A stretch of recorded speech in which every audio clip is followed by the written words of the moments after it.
Hello, everybody. Welcome to Nintendo Pow Block here on Bosch Riff Games. I'm your host, the enlightened, excited ADV, and joining me is Bossman himself. We're going old school, everybody. We're doing the straight old retro style. Bossman himself, Mr. Corey Dirrig. Wow, that was an intro.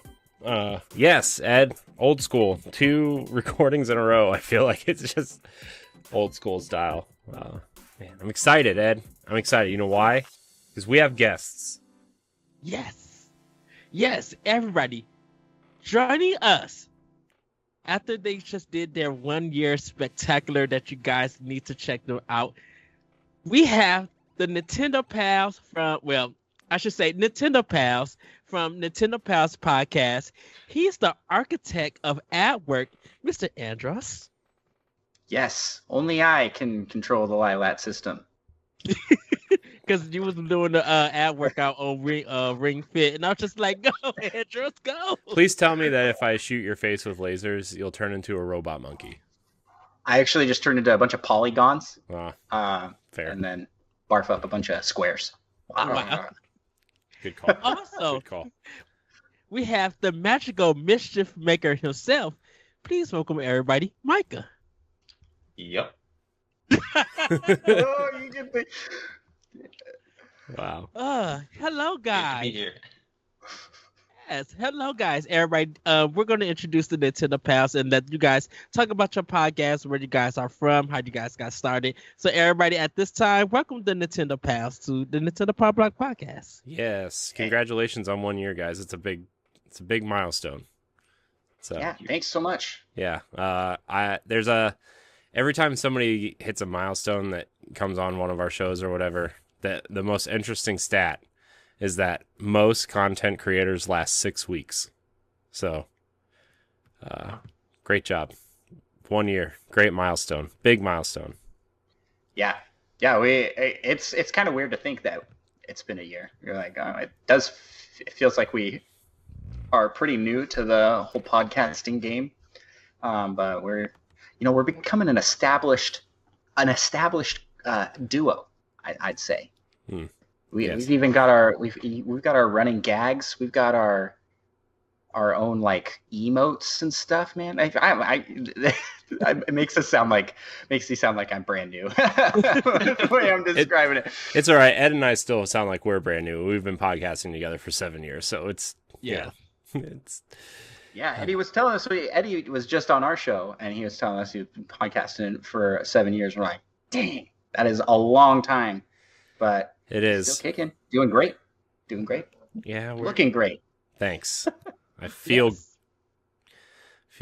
I'm not gonna lie to you. I feel like crap. We ate a bunch of crap today for Memorial Day, and it's just I feel like, oh my gosh, I might pass out after this podcast. So, but that's fine. It's fine. I ate Skinny about pop. half of this bag of popcorn today. So Everybody, right there with you. everybody save your snacks. We haven't got to Snack-Tendo yet. Oh, Ed. David's rubbing off on you already, Ed. Well, I want the Nintendo Pals to tell the Nintendo Pow Block community Sorry. who they are. So Micah and I are the Nintendo Pals. We've been podcasting, like we've said, for a year. Our podcast kind of evolved from just us. We have been longtime friends, well over a decade at this point, and we used to have these conversations over game sessions online, and we would always be talking about Nintendo stuff coming up, games we're excited for, news, things we're playing, And then we're like, hey, this is a podcast, essentially. So we just kind of put microphones in front of us and made a show. And our show's like very low key. It's kind of a hangout more than anything. But we are huge Nintendo fans. Both of us are Nintendo only owners. Mike, am I missing anything on our elevator pitch? About it. That's rare for someone to be a Nintendo only owner. And we got 2 of them. Yeah, that's we do both have PCs, but we like rarely use them for gaming, I'd say. I don't use my PC for gaming at all. this is about what you're looking at is about what I use it for. Yeah, it's the podcast machine. Yeah. Yeah. But man, that's awesome. Man, Ed, what were we doing 1 year after our podcast started? I think we were just happy that we figured it out, let alone. Right.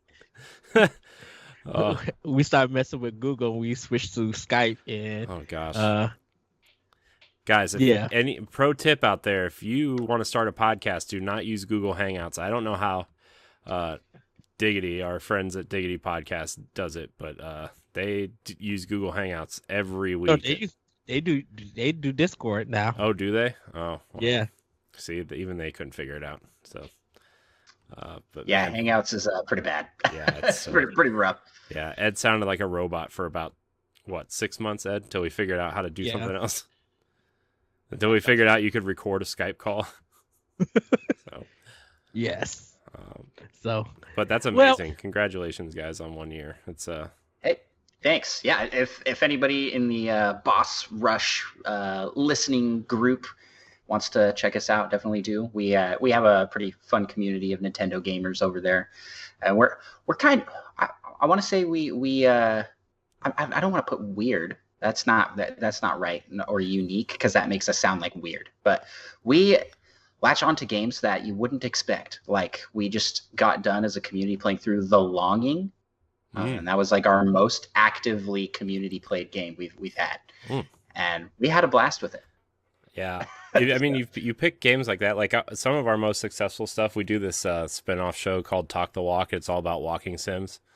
Yeah. And that's a walking sim. Yeah, that's the stuff that does the best for us, and it's weird, right? I mean, I guess it's not weird, but it's like you go out of your way to do like all these interesting and cool things on your podcast, and you do 4 or 5 spin-off shows on a walking sim, and that's the stuff that does the best. You're like, oh, we're doing something wrong here, I think. So yeah, you unexpectedly find communities who want to define podcasts like that, and it just they find it and they just give us all the love, or they give you the love, and it's interesting because our next one we're recording about is Gree. And we cannot wait to have that conversation. I cannot wait. Me, Celeste, Billy, and I think David's going to join us on that one. Still not sure that's a walking sim, Ed, but give it to you, I guess. I think it's a puzzle platformer. I'm just kidding. Continue. Sorry. Try not to derail. It's so hard not to derail. Can't help it. Yes. So, but everybody, that is Nintendo Pals. We're going to get quickly into some housekeeping. This is episode 248 of Nintendo Pow Block podcast. Each and every week we come together to talk about games and everything we love about them with our friends. You can join us live on Mondays at 8:30 p.m. Eastern Time on twitch.tv/BossRushGames live and be a part of the conversation. But if you can't join us live, no big deal. You can head over to youtube.com/BossRushGames and BossRushGames.com to watch the show or listen on your podcast service of choice. Remember to subscribe, follow, rate, and review wherever you consume us. It helps us with discoverability, and check out our family of shows whenever you listen to your podcast. Come join the Boss Rush Network Discord, everyone. We have a ton of communities there that talk about games, entertainment, snacks, and more. So yes, everybody, is back to the original show, and of course, I know you guys had your feelings last week. Oh my gosh, dude! When we did the show without Snacktendo last week, everybody was so mad in the chat. Everybody was like, "Where's Snacktendo?" I'm like, "Oh my gosh, we made a huge mistake." But everybody, like I said, it is back. It is one of your favorite sections of the show, Snacktendo. Yes, everybody, Snacktendo is back.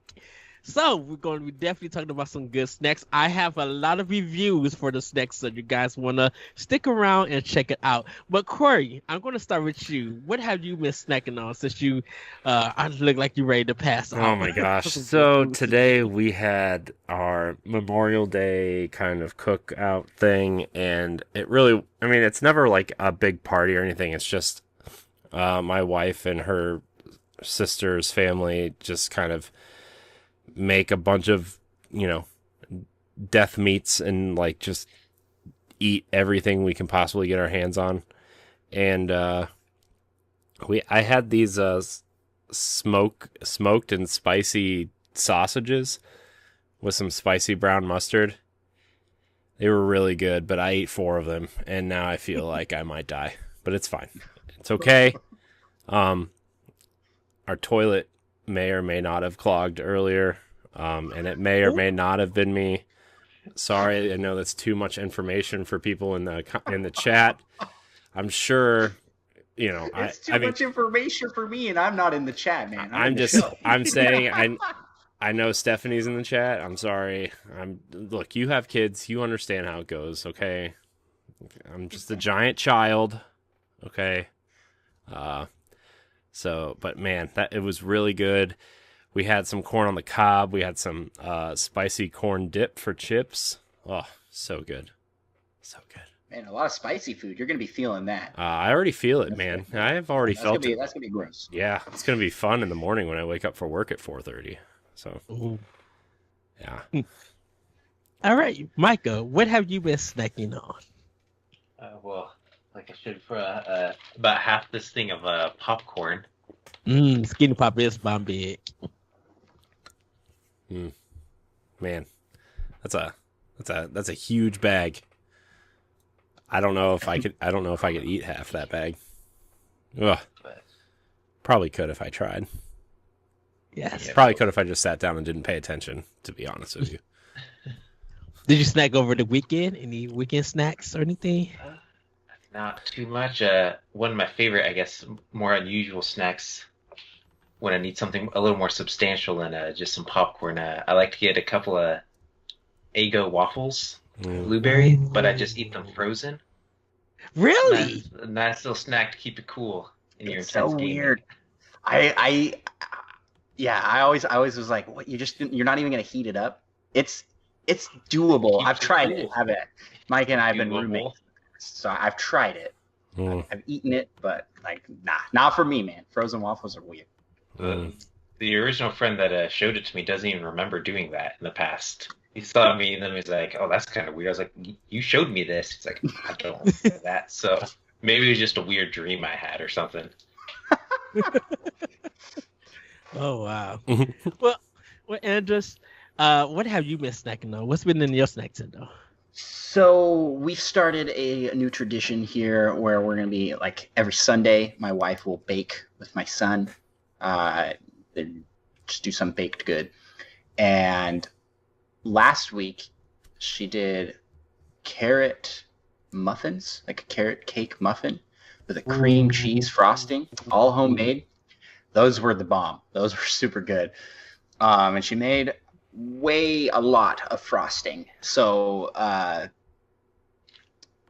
we this week made sugar cookies. So we're going to be frosting those up. I've had some of the cookies, haven't had it with the frosting yet, but the cookies are really good. So our snacks have been very fat-inducing goods. We've been eating a lot of treats. That's good. I mean, that's part of snack too, though. All the good snacks that you have. I don't know what you're about to say, Corey. Nothing. Just I'm a sucker for cookies is all. Nothing else to say here. Just cookies are. I like cookies. Okay. Who doesn't? Yes. Cookies are Stop wonderful. judging me, Ed. I can feel you judging me with your eyes. I'm not judging you as much as I get judged from you guys. What I eat. It's fair. You do eat a lot of. I'm gonna be honest. Eddie hits the exotic snacks. I know you guys didn't do Snack Tendo last week, but he came onto our show and did. He shared, not last week, the week before, he shared the snacks on Nintendo Pals and had some like interesting varieties of stuff, like way more exciting. I'm not going out of my way to like get cool snacks, but Eddie does. Eddie's got the snack connoisseur of sorts. He does. Yes. He does. Yes. Well, everybody, it's time for some snack reviews. For you snack tendies. I tried out the Stouffer's McFuls. This is a bowl of mac and cheese, but this one is a pepperoni pizza. And It's very cheesy. I mean, like, they tell you to mix it up so you can mix it up after you like heat it and everything. You would get full almost off out of about 4 or 5 bites. That's how cheesy it is. But it's really, really good. A good thing for people who love cheese, who could just like devour mac and cheese, or who like pepperoni pizza. This is a good one for everybody. The next one though is what I want to show everybody, but these are Pop-Tart Fruit Loops. If you guys could see, it has Toucan Sam on it, and it's a limited edition. So better save those so you can sell them in 30 years, and somebody will collect them. Oh no! This is the breakfast snack of this summer. Like, it literally tastes like Fruit Loops. You can pour you a glass of milk and drink it after you eat these or cook them, or wherever way that you take these Pop-Tarts. They are so good. Like, they got it spot on. I'm like, oh wow. Didn't realize that it was gonna be that good. But they are fantastic. They are, yes, the breakfast snack of the summer.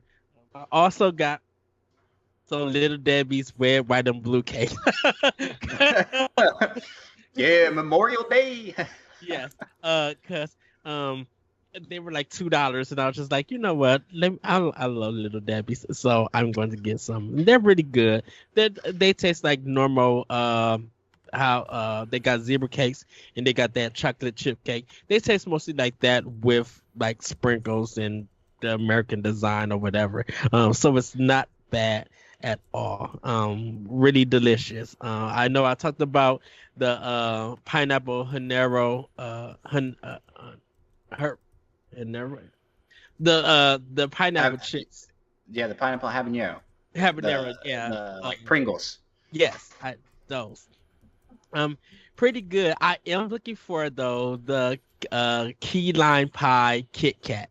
I've seen pictures of it, but I have not got a chance to taste it yet. So I am going to try that one. It's not real. It's real. There are pictures out on it. But before we get into our next section, I want to throw out shout out to Stephanie. She shared with us a unagi shrimp bowl that looks beautiful, and she made a puff pastry with strawberries and homemade whipped cream, a delicious dessert. Our very own Celeste made a peach cobbler that I want to marry her for this peach cobbler. It looks just right. She got the recipe on it. So if you guys join us on our Discord, go to our Stack Tender page. You can find out on how to make it. It is wonderful. It looks good. And our very own David. Now, I know people are going to find this weird, but I cannot wait till he express and tell us about this. It can't be as weird as Logan putting, banana chips in his barbecue sauce or whatever. Yeah, Logan is a creative food maker. I would say that. Creative. Creative is a strong word, Ed. But David had made a dill pickle pizza. Looks interesting. So when he comes back on Snack Tender, we're going to hear more about that. And shout out to Shane. He made some tacos. Celeste told us about some kettle popcorners, kettle corn chips. I do have some, but I just picked them up and I did not taste it. Everybody, once again, if you need to find you a chip for the summer, it is the Sun Chips Chili Lime. If you could find them before they take them out of stores, do it. They are so good, you would not regret it at all. I'm kind of making a food for the summer kind of list. And right now, the ballpark nacho cheese is the hot dog of the summer. The Sun Chip Chili Lime is the chip of the summer. And now with the Pop-Tart Fruit Loops, they are like the breakfast kind of breakfast snack for the summer. I gotta find out.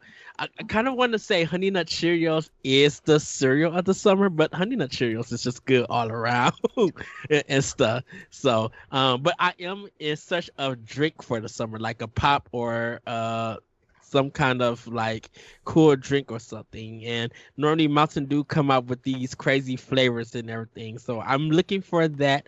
If you guys got any suggestions, let us know. Because with all of this stuff coming up, and definitely with E3 getting our snack list together, we're doing an E3 snack list for your conferences. So what to eat when you're watching these shows. It will be coming soon, so you guys will be checking that out later on. But yeah, everybody, that has been Snacktendo. Any other snacks? Anybody? Do you guys have any recommendations or anything? Trying out any snacks before we get to our next section? Nope, not for me. Oh man, I'm just hyped for this E3 snack list. This makes E3 even more exciting. Dude, it's every year, and every year he eats all of it. So it's Eddie, man, how are you so skinny? How's this? How is he still With all this alive? food. You're I one feel to like ask. You're the same. I feel like his stomach is just like a iron. You know, it's just like a I don't know, just a fire trap, and it just incinerates everything as he puts it in his body. Incinerator, yeah. He is Kirby. I know. Just a black hole there. I work out a lot. I do a lot of walking. I do a lot of exercise, a lot of lifting, going up and down ladders and stuff. So I burn off a lot of energy. Oh boy. So and I'll be looking for a gym and get a ring fit and trying to get this body together and stuff. But I am active. I just after eating my snacks. I will say that. But everybody, we're going to get into our next section, our Game Fact events. And I'm taking over for this Game Fact events because we're going to be talking about one of these in our stories, but it has to deal with the Dragon Quest law. The story goes that Dragon Quest games would cause children and businessmen to skip school and work in Japan. The day of the game had to be changed to Saturdays, and it was believed to be the government who passed a law for it, because they would ship games out on Thursdays, and there would be businessmen and school kids would skip it to go by the game. And there are no sick days in Japan, so people were actually losing money. Like, you couldn't call in and use a sick day, or if you missed class, you were going to get an automatic F in your grades. So if you missed a test, you couldn't go back to remake it. You had to miss it. In reality, this was a myth, and come to find out, Square Enix, or Enix at the time, made a rule that still to this day, the game comes out on Saturdays. So any Dragon Quest games that come out are always now on Saturdays. To add more information to this fact, Yu Miyake, who was the executive producer, said they made an agreement with Nintendo to sell the game on Saturday as special exception instead of selling the game on Thursday. So when you see Dragon Quest comes out, definitely with Dragon Quest 12 coming out in Japan, they have to buy it on Saturday. That's crazy. Yeah, I heard that before. I heard that about Final Fantasy as well at some point. Like, I remember when Final Fantasy 13 came out, they almost made it like a national holiday when it came out because so many people had called off work. It was like an unrecognized national holiday. That all the businesses just closed and gave their employees off because it came out. But I know Dragon Quest is bigger than Final Fantasy over there, so that's interesting. Which I later found out that they were trying to wonder how Dragon Quest was doing so well in Japan, and Final Fantasy was having a hard time, and they was just like they said that they didn't focus on USA marketing for Dragon Quest back in the day, and Square did with Final Fantasy. So while they was getting Dragon Quest, we were getting it too, but we was getting Dragon Warrior, and whoever did the marketing, it wasn't from Enix or anything. So it was very interesting to see that. Yeah. So it's time now, everybody, for Femi News. Corey, take it away. All right, I did this one. I'm very excited. I took over for David. All right. So our first story on Family News. Well, let me write down this timestamp here. Okay. Our first story, Nintendo Switch rumors intensify as the Pro starts appearing on retailer listings. We have a story on our website that we, from Stephanie, who is in the chat right now, actually. Hi, Stephanie. Thank you for writing up this story. And it's also from Nintendo Life. So basically, Amazon Mexico has listed the new Nintendo Switch Pro as an item on their store. It was up for quite a while, actually. It was finally pulled down. It's been an interesting week on the Nintendo front, with a Bloomberg report suggesting that the rumored Switch Pro will be revealed before E3 begins. According to the same source, it's expected to be in the hands of consumers by September or October. If this wasn't already enough excitement, adding fuel to the fire is the discovery of a new retailer listing for the rumored device, this time by Amazon Mexico on Friday. The website's page mentioned a, quote, new Nintendo Switch Pro, but it wasn't long before it was taken down. So it's interesting. The last couple times that Amazon Mexico quote unquote leaked something was Spyro Reignited Trilogy for Switch. That was the last major leak that they had. Very, very interesting leak. Ed, I'm not going your way first because I know you think that all of this is fake. So I'm going to go to our esteemed guests first and see how excited they are. Right? You told Danny couldn't come on the show, so we had to talk about it on Boss Rush podcast last night, me and him. So now I have two other people to discuss this with. What do you guys think about a Nintendo Switch Pro? So, Micah, I guess I'll let you go. You give your thoughts on it, because... Yeah, I mean, it's definitely seeming more and more like it's a real thing that will be coming out relatively soon, but I also don't think it's going to be that big of an upgrade as some people do, and I probably won't be picking it up right away unless it does something revolutionary, I guess. Andross, what about you? I am so hype for whatever it is. Like, it could be just a really lame, we increase the screen size and remove the bezel. That's it. There's no increase to output for 4K or whatever. Maybe it's a better battery life. But even if it's just that, I'll be super hyped. And if it's all these things that are rumored, like 4K output on docked mode and these like fancy OLED screens, it's going to be awesome. I'm way excited. Do I think it's coming before E3? I don't know. We got like 2 weeks. What? Well, the rumor is supposedly by the time this episode posts on podcast services, it will already have been announced. Supposedly there's a leaked, quote unquote, I mean, take it with a grain of salt, a leaked presentation for this console coming tomorrow morning at some point. But Dan and I are like messaging back and forth. We're like, are you free tomorrow night just in case this gets announced? And I'm like, yeah, we should probably do some sort of reacts. We're not going to invite Ed because he thinks it's not happening. And then when it happens, even once it's real, Ed's still not invited. Yeah. Plus I'll be at work. So so I'm in the camp. I am cautiously optimistic. I think I'll be excited. But Mm-hmm. I'm also like, if it doesn't come before E3, then hey, it's probably going to come at some point. I'm ready for. I think it's about time for an upgrade. Yeah, I think it's time for the Nintendo does this with has done this with all their handhelds, right? Like, right. You look at the 3DS. Game Boy. I mean, you look at the 3DS. They upgraded that. They changed the design on the 3DS 6 times?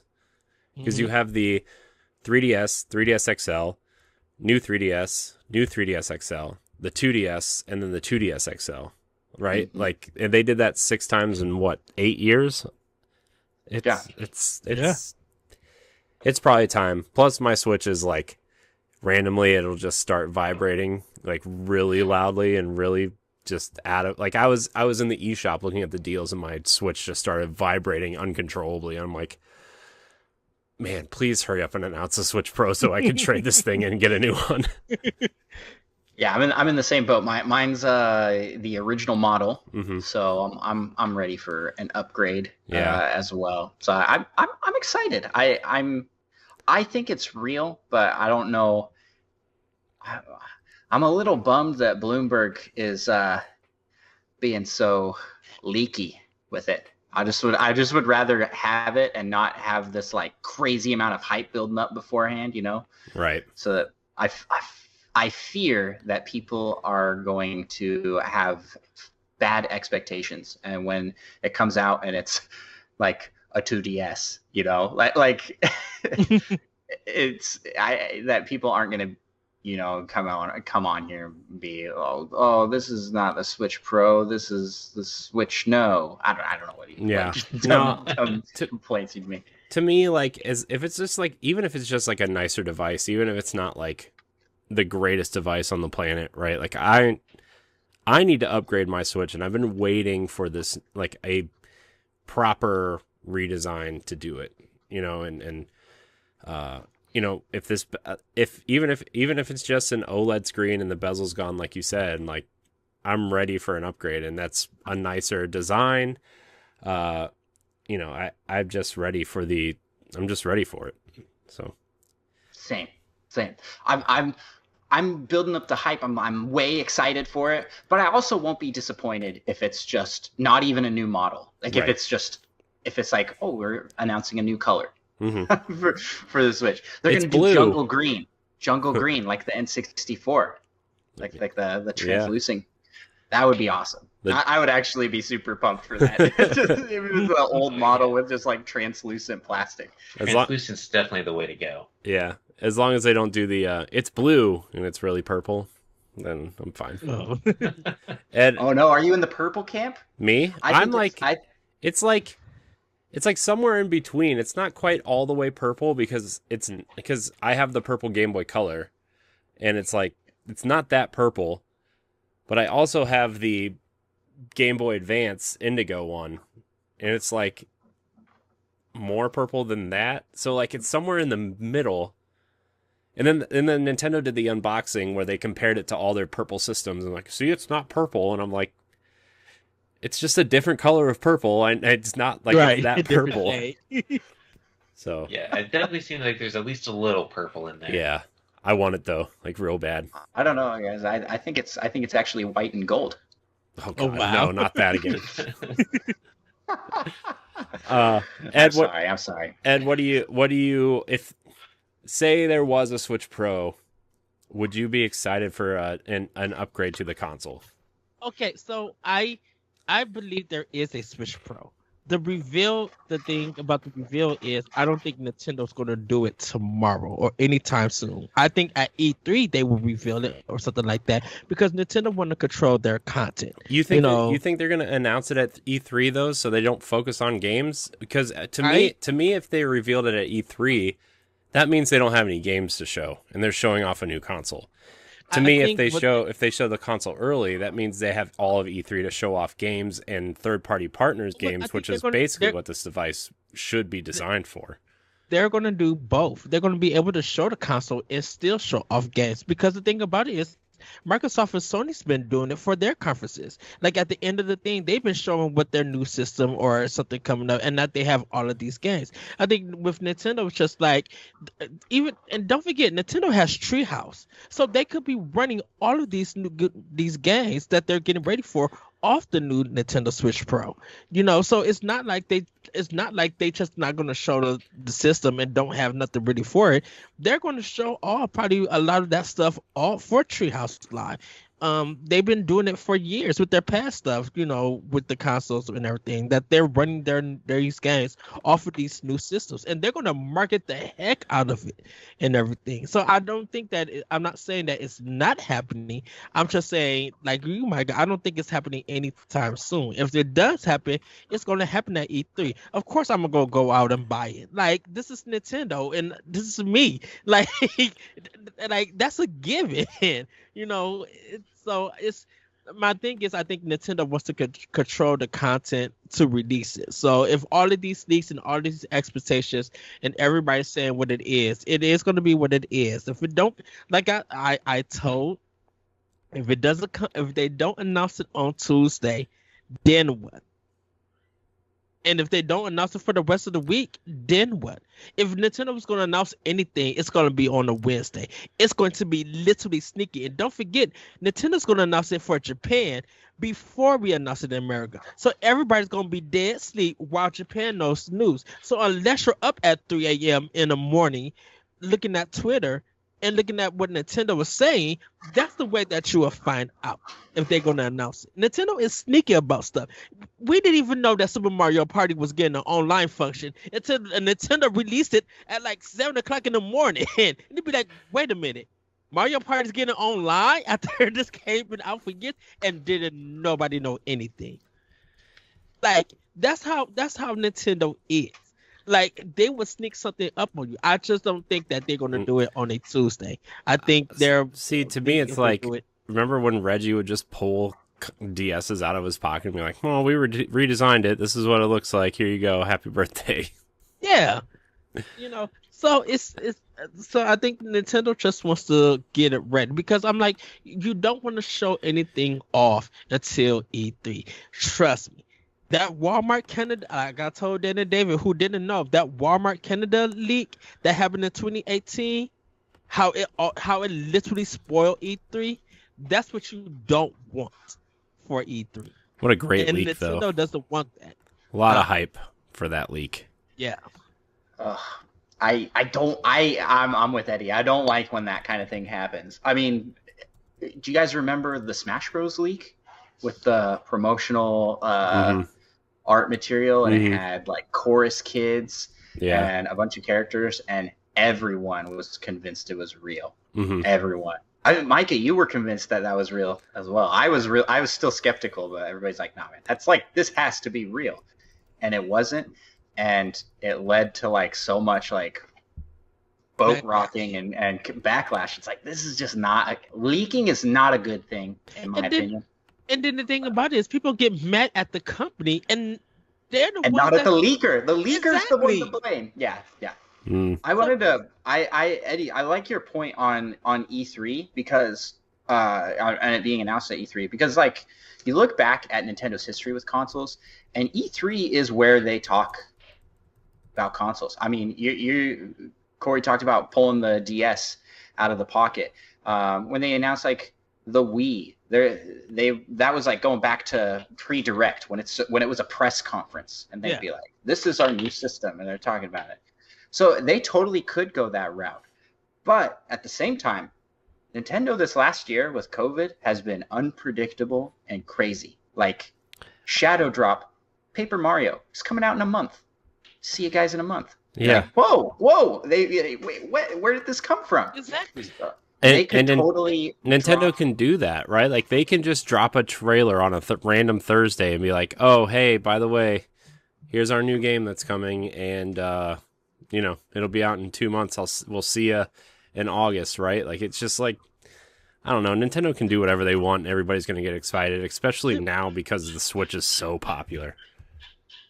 The reveal of the regular Nintendo Switch, how it just showed up on Twitter. And you're like, wait, there's a commercial? Wait, what is this? And we're trying to figure out what the world is going on. We didn't know they was dropping it. We didn't know Nintendo was announcing anything. It was a commercial. We seen it. We understood it. And we were just like, oh, wow. And no one expected for them to do what they did. They had a nice trailer. There were a lot of people memed Karen from it. But yeah, good old rooftop Karen. I can't wait for that commercial where they show her trading in her launch model for that one and then taking the new model onto her rooftop to party. Yeah, so I think Nintendo, they're controlling it. I know the leakers and everybody are saying the things that they want to say right now. I got a tow truck of salt just waiting to dump on it on this, but I just don't think they're gonna do it now. I do believe there is a Nintendo Switch Pro, upgrade to the Nintendo Switch. I just think that Nintendo, when they're ready to say something about it or release something about it, I feel like they'll do it at E3 or they'll do it later on in the year. What do you think about the timing? They're saying fall, right? September, October. So it depending on the chip shortages and depending on how Nintendo is still trying to do whatever with the Nintendo Switch production right now, it's literally depending on how many they were able to produce for them to say it, to get that out, because they could talk about a Switch Pro, but then they may have to delay the system because they're still having production problems. If we are still having the trouble getting a Series X, a S, and a PlayStation 5. So if those systems haven't got their chips and their processors ready to make bring out stuff, Nintendo is going to have trouble doing it. I mean, to be fair, the Xbox and the PlayStation use a different type of chip than the Switch does, which probably gives the Switch a slight advantage in getting these consoles out, right? Just because the Xbox and the PlayStation use a lot of the same parts as PCs, whereas the Switch uses a very specialized version of a mobile chip, which probably isn't in as high demand. So I mean, that's just my 2 cents. I feel like they'll have an easier time getting that out than they are getting these other consoles out. And I can see that if as long as that chip is available, because I think it's a new custom made chip or anything. If it's more available for them to make systems, then I could see them actually. I wouldn't say fall, I would say winter, because I think Nintendo will want to get this out for the holidays, and they want to make sure that they get their marketing. That you see Mario in the Santa suit having a Switch Pro and being like, hey, we got the Switch Pro, and we also got Mario Odyssey, Breath of the Wild, Animal Crossing. We got all of these hit games that you could pick up with your new Switch Pro if you missed it when the original Switch came out. Yes. And once we start seeing SKU numbers being removed from retail stores, that's when a new Switch Pro's come. Yeah. Well, I guess we'll see. We'll see how out of date this conversation is tomorrow morning when that thing gets announced. Better publish this pod clip early. All right, so I guess we'll move on to our next news story here, unless anybody has anything else to say about that. Man, we've been talking about the Switch Pro for like 2 years. It feels like it's a rumor that won't die and just keeps getting fuel added to the fire. When did they redesign? When did they do the small change to the base model? 2 years ago, with the bigger battery and everything. Yeah, about 2019, a year and a half ago. Man, speaking of redesigns and someone that desperately needs one, Sonic celebrated its 30th anniversary this year. This. Yeah, I know. Sorry, I had to. It's okay. We're not. Micah and I are here. We can join you in hating on Sonic. Hey, I like Sonic, and I don't mind ripping him once in a while. The best thing on old school Sonic. Yeah, old school Sonic's okay. Yeah, he's all right. The best thing to come out of Sonic in the last 15 years, I said yesterday, was that movie. Sonic Mania was fine, but Sonic Generations was good too. No, it wasn't. Don't lie to yourself. No, a lot of people like Generations. This story comes from our very own Eddie V on BossRushGames.com. We love speed, and so does Sega. As their 15-minute presentation, Sonic Central showcased some exciting news to celebrate the 30 years of Sonic. There's a lot to unpack, so let's grab some rings and head into a recap. So we're just going to kind of go bit by bit here. The presentation started out with Sega's Ivo Gershevich, nailed it, and Takahashi, how do you say that, Ed? Izuka? Yeah. Right? Started the show by thanking the fans for their support of the series. They let viewers know that there's more content will be shown and announced throughout the year. So the first thing they showed off was Sonic Colors Ultimate, which is the updated Wii exclusive. It's coming out to everything, including Nintendo Switch, on September 7th, which Sonic Colors, by the way, great game. If you owned a Wii and you played Sonic Colors, you know that game had some really cool ideas and it actually executed on them. So that was really cool. I mean, the bar was fairly low for 3D Sonic, so yeah, a decent game seems superb, I'd say. Yeah, I mean that's very fair. So but it is a good one. It is a good game. Yeah, if you pre-order the Switch version, you get a Baby Sonic keychain, early access exclusive music, gold and silver wearables, exclusive player icons, and more. They're going to tell us more in the next couple weeks, but Sonic Colors, I think, is one to keep an eye on if you are looking for a Sonic game on Switch. I would not waste your money on Sonic Forces, which is constantly $9.99 right now on the Switch eShop. I got it for free. I got it for free for PlayStation 4 for the PlayStation Plus, not PlayStation Plus games. Yeah. Yeah, I would not do that.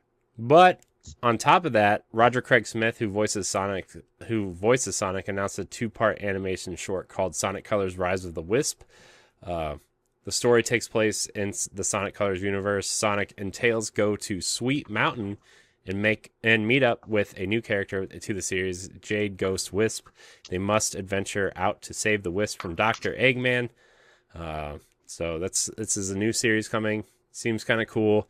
I don't know if you guys watched the Sonic Boom series or played Sonic Boom on the Wii U, but I actually didn't mind those games. Not great games, but Sonic Boom was pretty decent.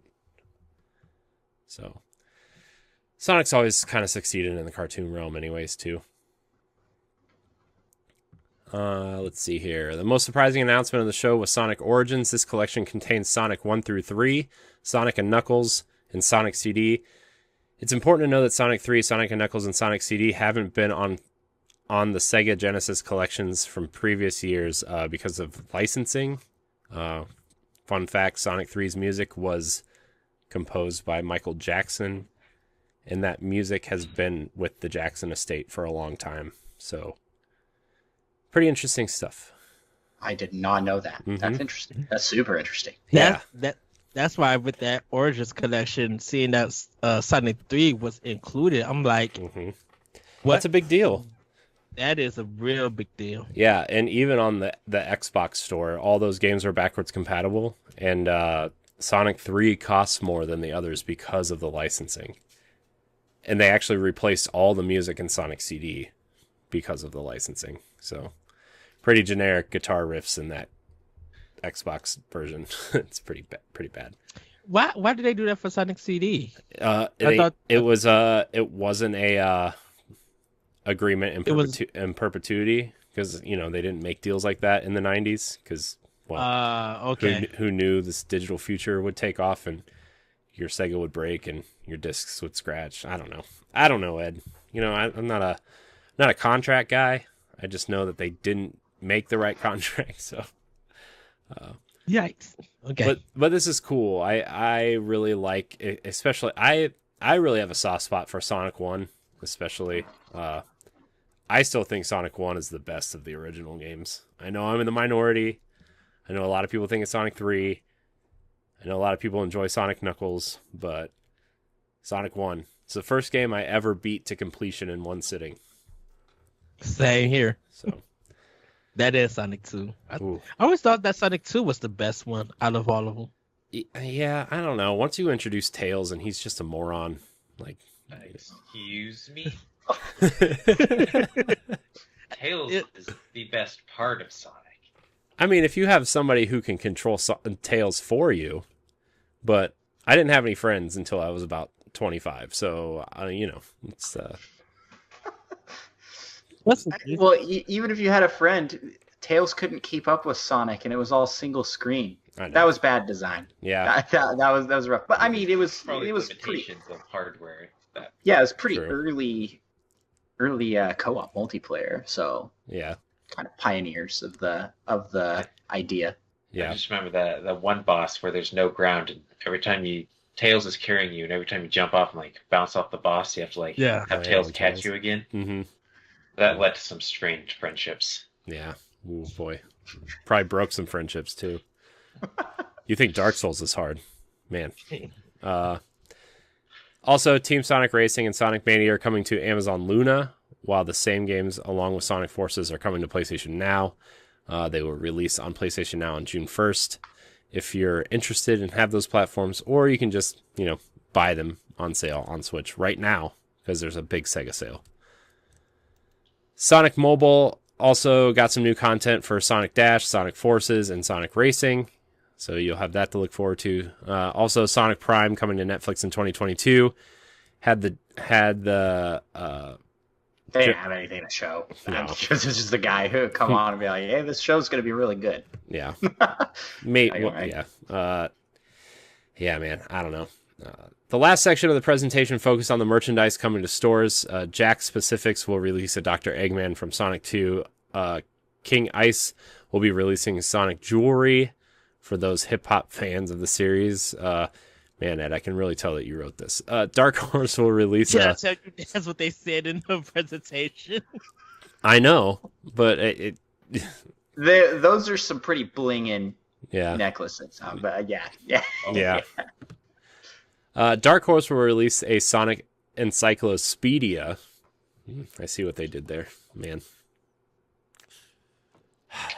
About all things Sonic, and you'll be able to purchase some exclusive Sonic coins from AmpMex. Visit the official Sonic 30th anniversary site for more information. So you can get your cool toys from those locations. Last but not least, Takashi Iizuka ended the show with an announcement of a brand new Sonic game coming out next year from Sonic Team. At the time of this writing, the short teaser has the blue bird running through a forest, and after he makes a turn in a top-down view, he exited out of frame, forming the phrase in Japanese. Some stuff came out after we wrote this article, Ed, some data mining from this. Mm-hmm. The title of this game seems to be called Sonic Rangers, which is kind of like a pseudo-sequel to Sonic Heroes. Hopefully it's not that, but that's what people seem to be pointing at. Yeah, and I didn't know anyone translated when he made that design after he gets off the screen. I don't know if anyone translated. I was waiting to see someone did, but there was nothing. Was that Japanese? I just thought it was random. No, it was Japanese. I just don't know what it says though. Why not, Ed? You're not brushed up on your Japanese in 2021? No, not today. No, not today. Not yet. Man, thought you were useful.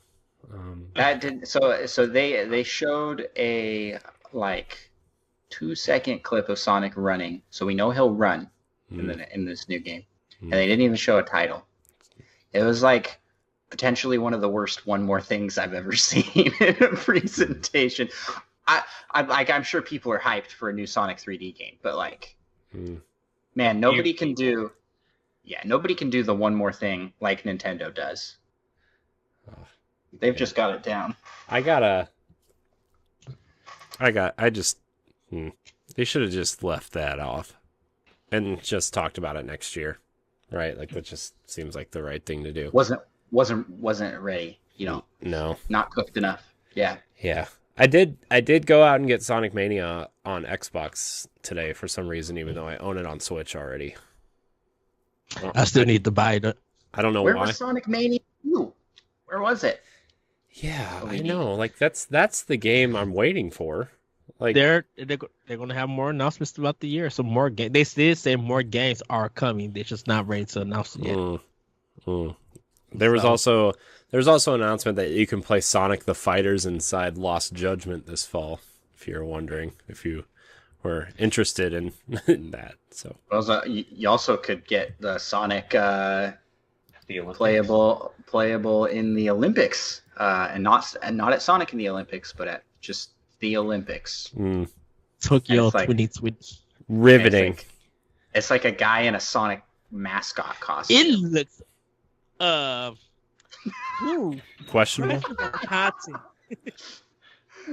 I look at that and I'm just like, this does not look good at all. It looks pretty bad. Yeah. Come on, Nintendo, Sega. Just make Sonic and Mario and Sonic at the Olympics 2021 if you need to. Like, those games, at least they sell and at least they are fun. They have some quality to them. This one, ooh, goodness. This look like, ooh, goodness. A HD version of a PlayStation 2 game. Wow. I was just like, this does not look good at all. Wow. I don't even know what to say to that.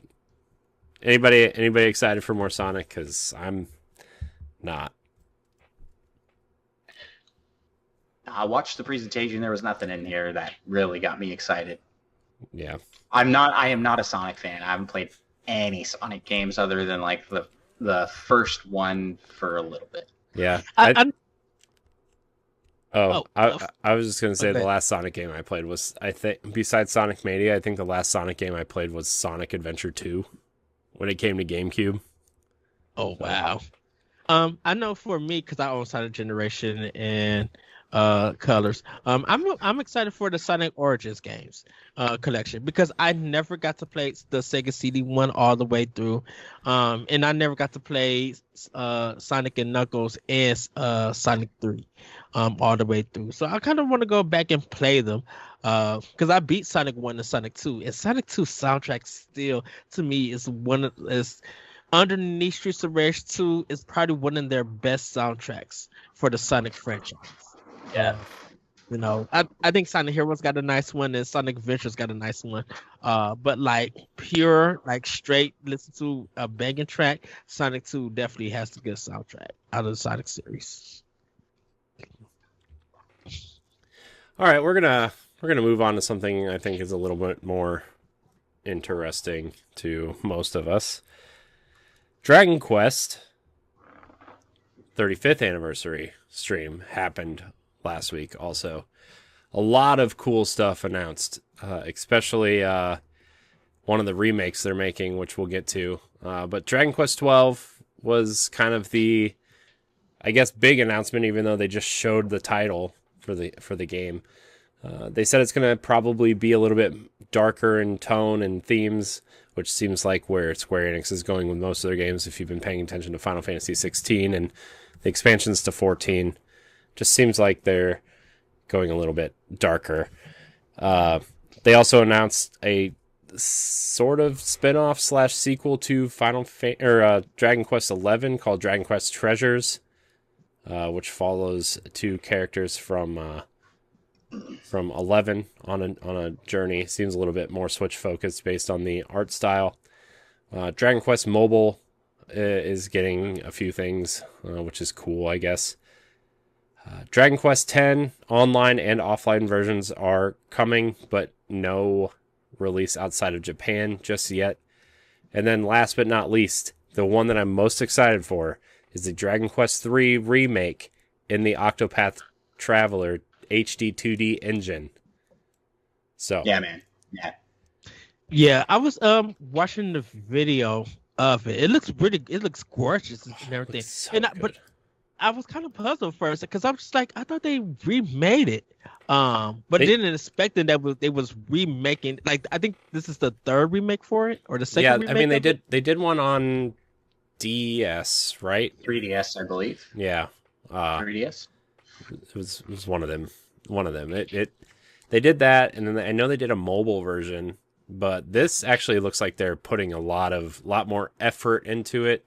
Not that the DS version wasn't effort at all, but this is just beautiful. This is beautiful. Yeah. This is the best game I've seen on this engine, right? Between Octopath, which was beautiful when they showed it off, right? But with Project Triangle Strategy and now this, they've really kind of refined the engine, right? Yeah. And man, this game, I literally think it's gonna sell maybe 3 to 5 million the weekend that it comes out, Mm. or at least 2.5 million. It's going to sell because this game is gorgeous, and I think they're doing a worldwide release on this one, or is it just Dragon Quest as well? They said that all of their games are going to try to do a simultaneous worldwide release, but platforms were not revealed.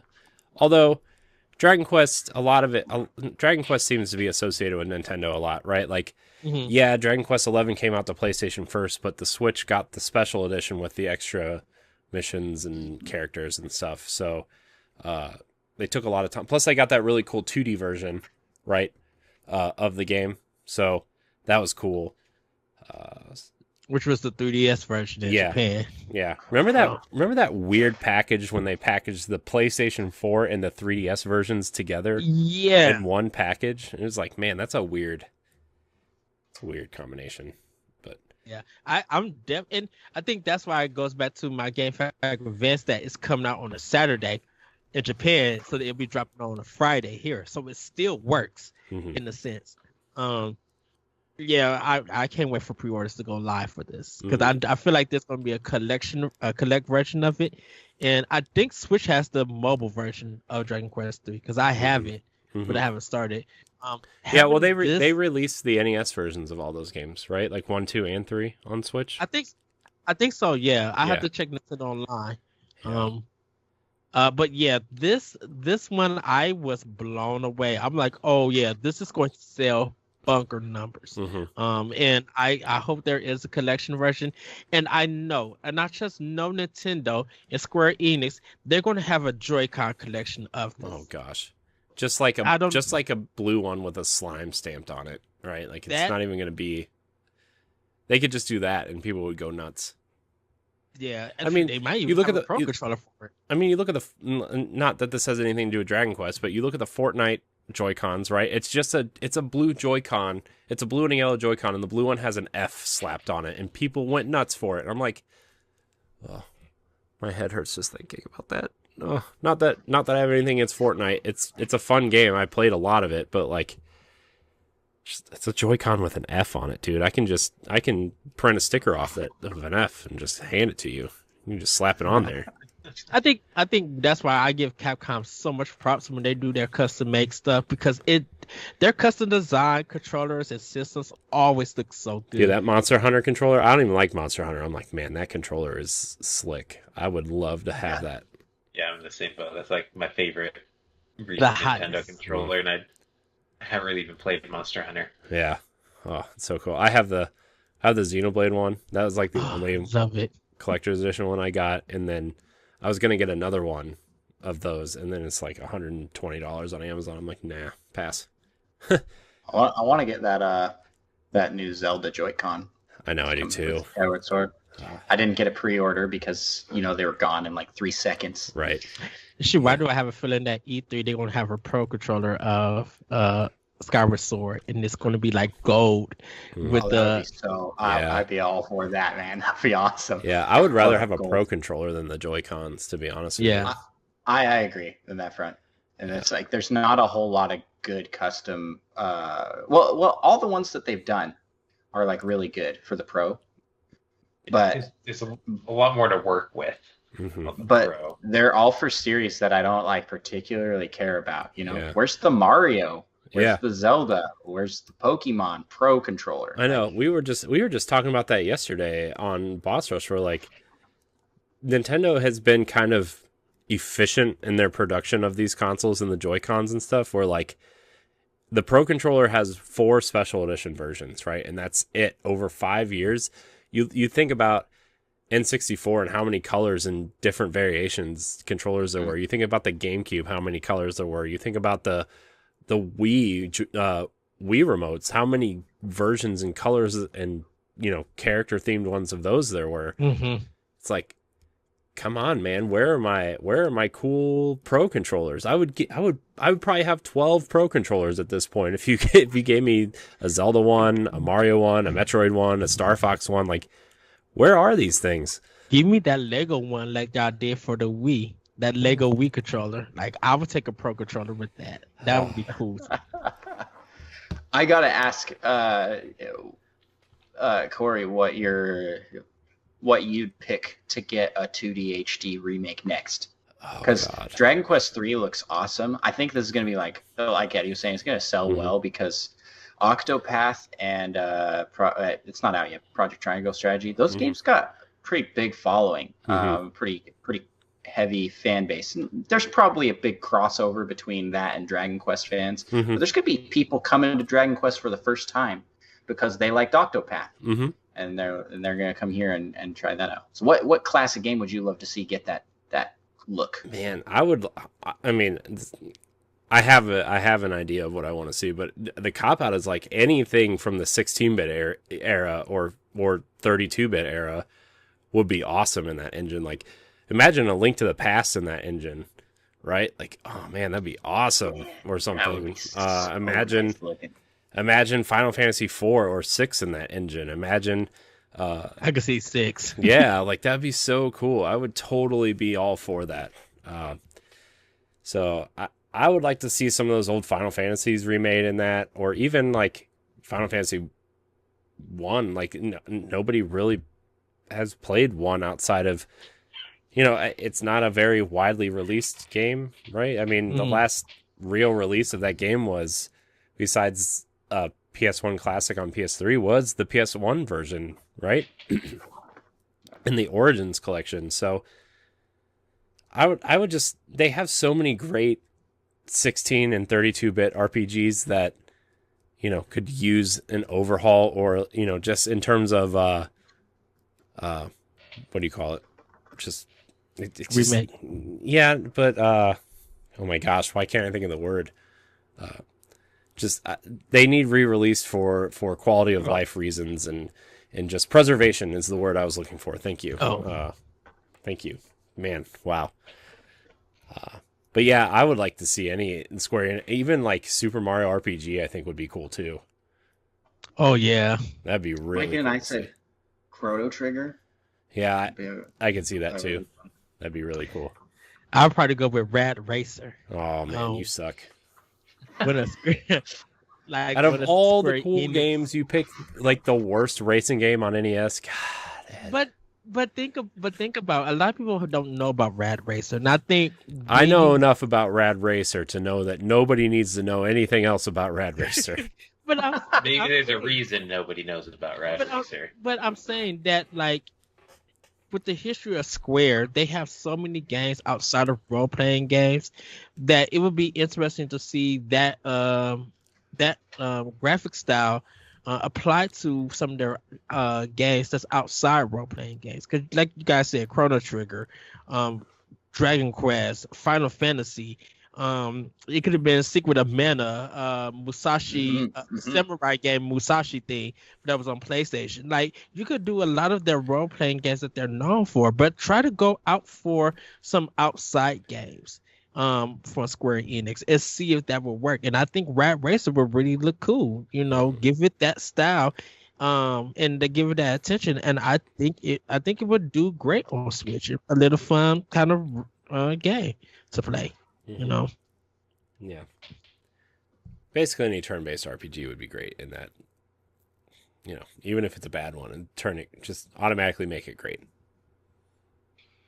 So. What they did with Tabal. Oh, you know what? On that note, this would transition into our next story, but like some old school Pokemon games would be cool in that engine too. Yeah. Oh yeah, like the redo. Yeah, like a remake of Red and Blue or Gold and Silver, right? Like I think that'd be so cool. But speaking of Pokemon, we got some release dates, gentlemen. Diamond and Pearl. Well, hold on, I gotta get the correct terms. Brilliant Diamond and Shining Pearl are coming November 19th, 2021. Are coming. And Legends Arceus is coming on January 28th, 2022. Earlier than I thought. Yeah, same. I was like, wow, that's way sooner than I was expecting. Yeah, I was expecting like maybe March or April. About the time where like Pokemon Snap came out this year. What was it, the end of April? So, yeah. I I knew for Diamond and Pearl it may have been somewhere around November. Yeah. Because that's normally the time that a Pokemon game comes out. The other one though, yeah, that's a little bit early, but that's a good way to start 2022.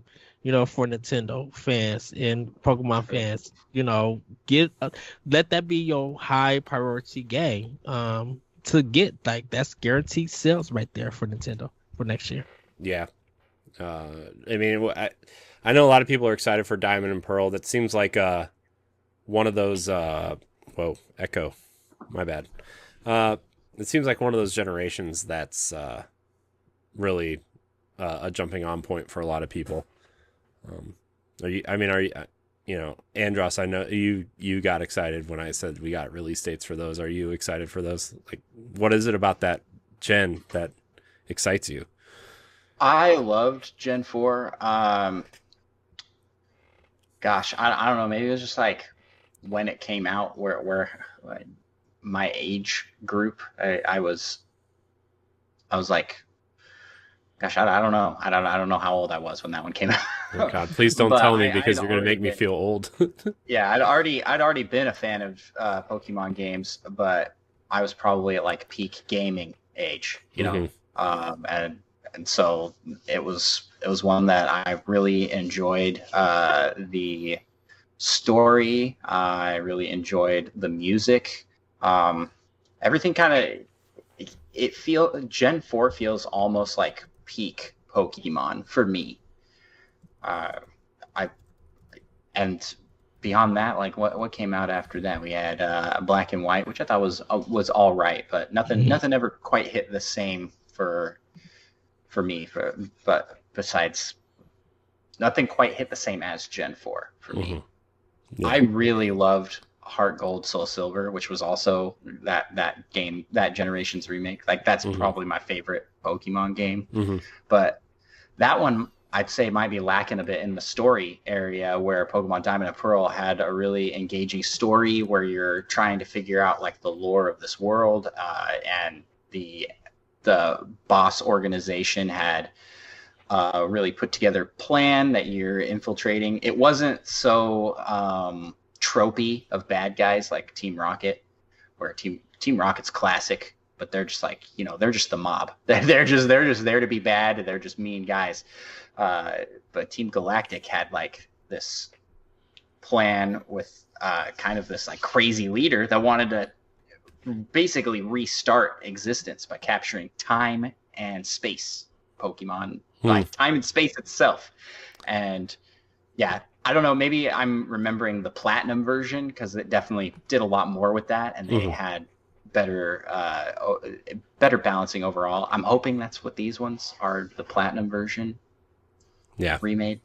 But that's me. I'm maybe going a little too deep dive on why I love Pokemon Diamond and Pearl. But that being said, I'm kind of hesitant to pick this one up. Like I wasn't crazy about the direction they went with the art, going for the chibi look.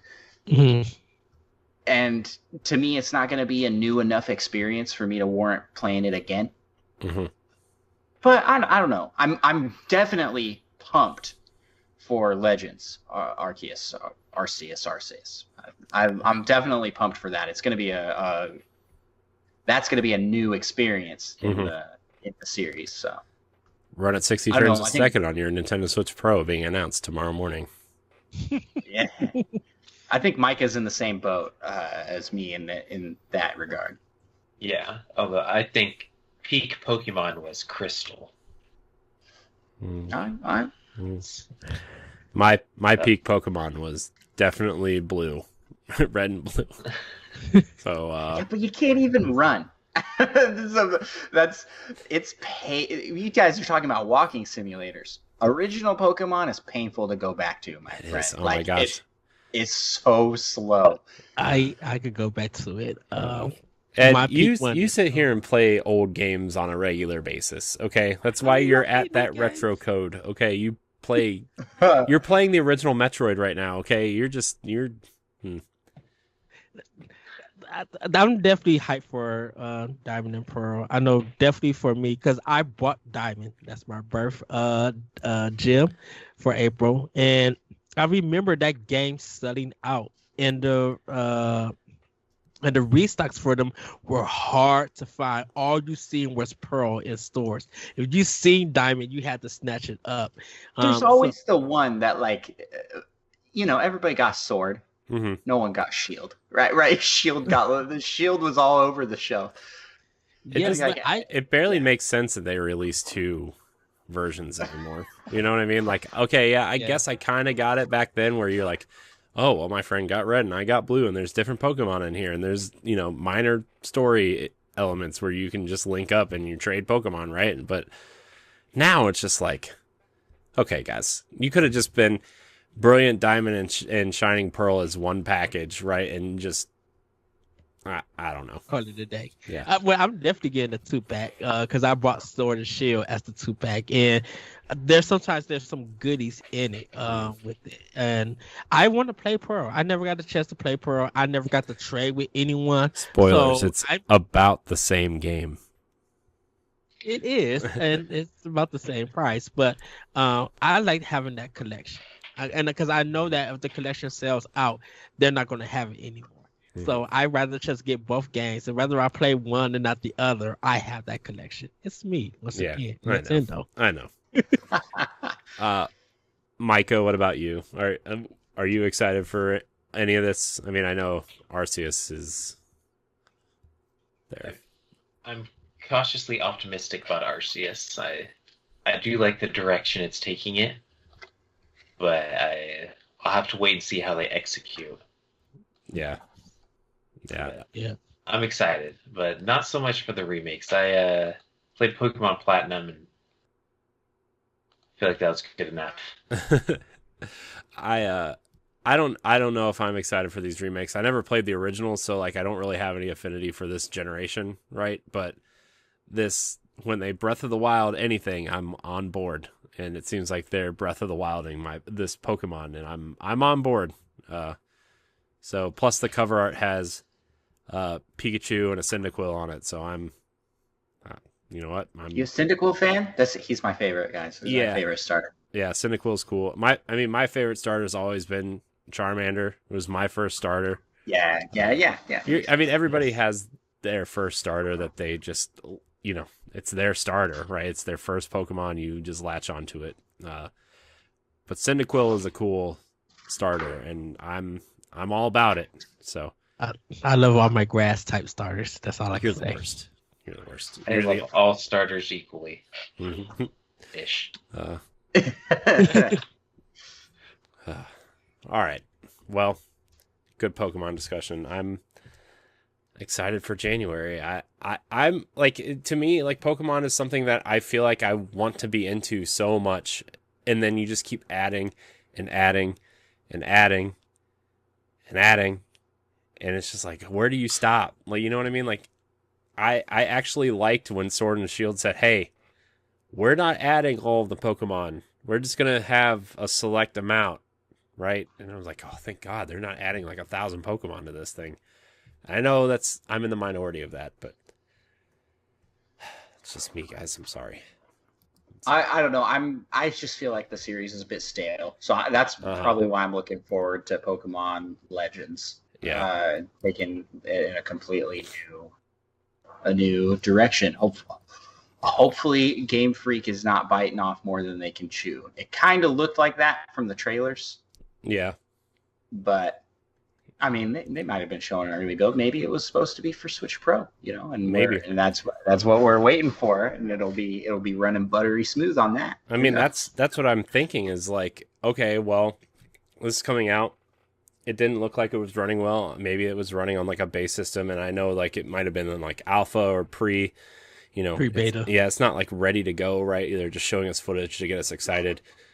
But some of this stuff that they've been showing off and announced, right, where Bayonetta 3 might fall under this, Metroid Prime 4 might fall under this, where like, yeah, it runs on the base Switch, but it's going to run better on the new Switch. And that's what I'm really hoping. I don't really care, right, back to the Switch Pro conversation, if it's a 4K thing, if it's a whatever, as long as it just makes my current slate of games run better and play it better. And like the Hyrule Warriors on 3DS situation where Ooh, technically it could run on the 3DS, but if you had a new 3DS, it just ran way better. So I'm hoping for that. All right, our last news story, not really much to say, except that Axiom Verge 2 has been delayed.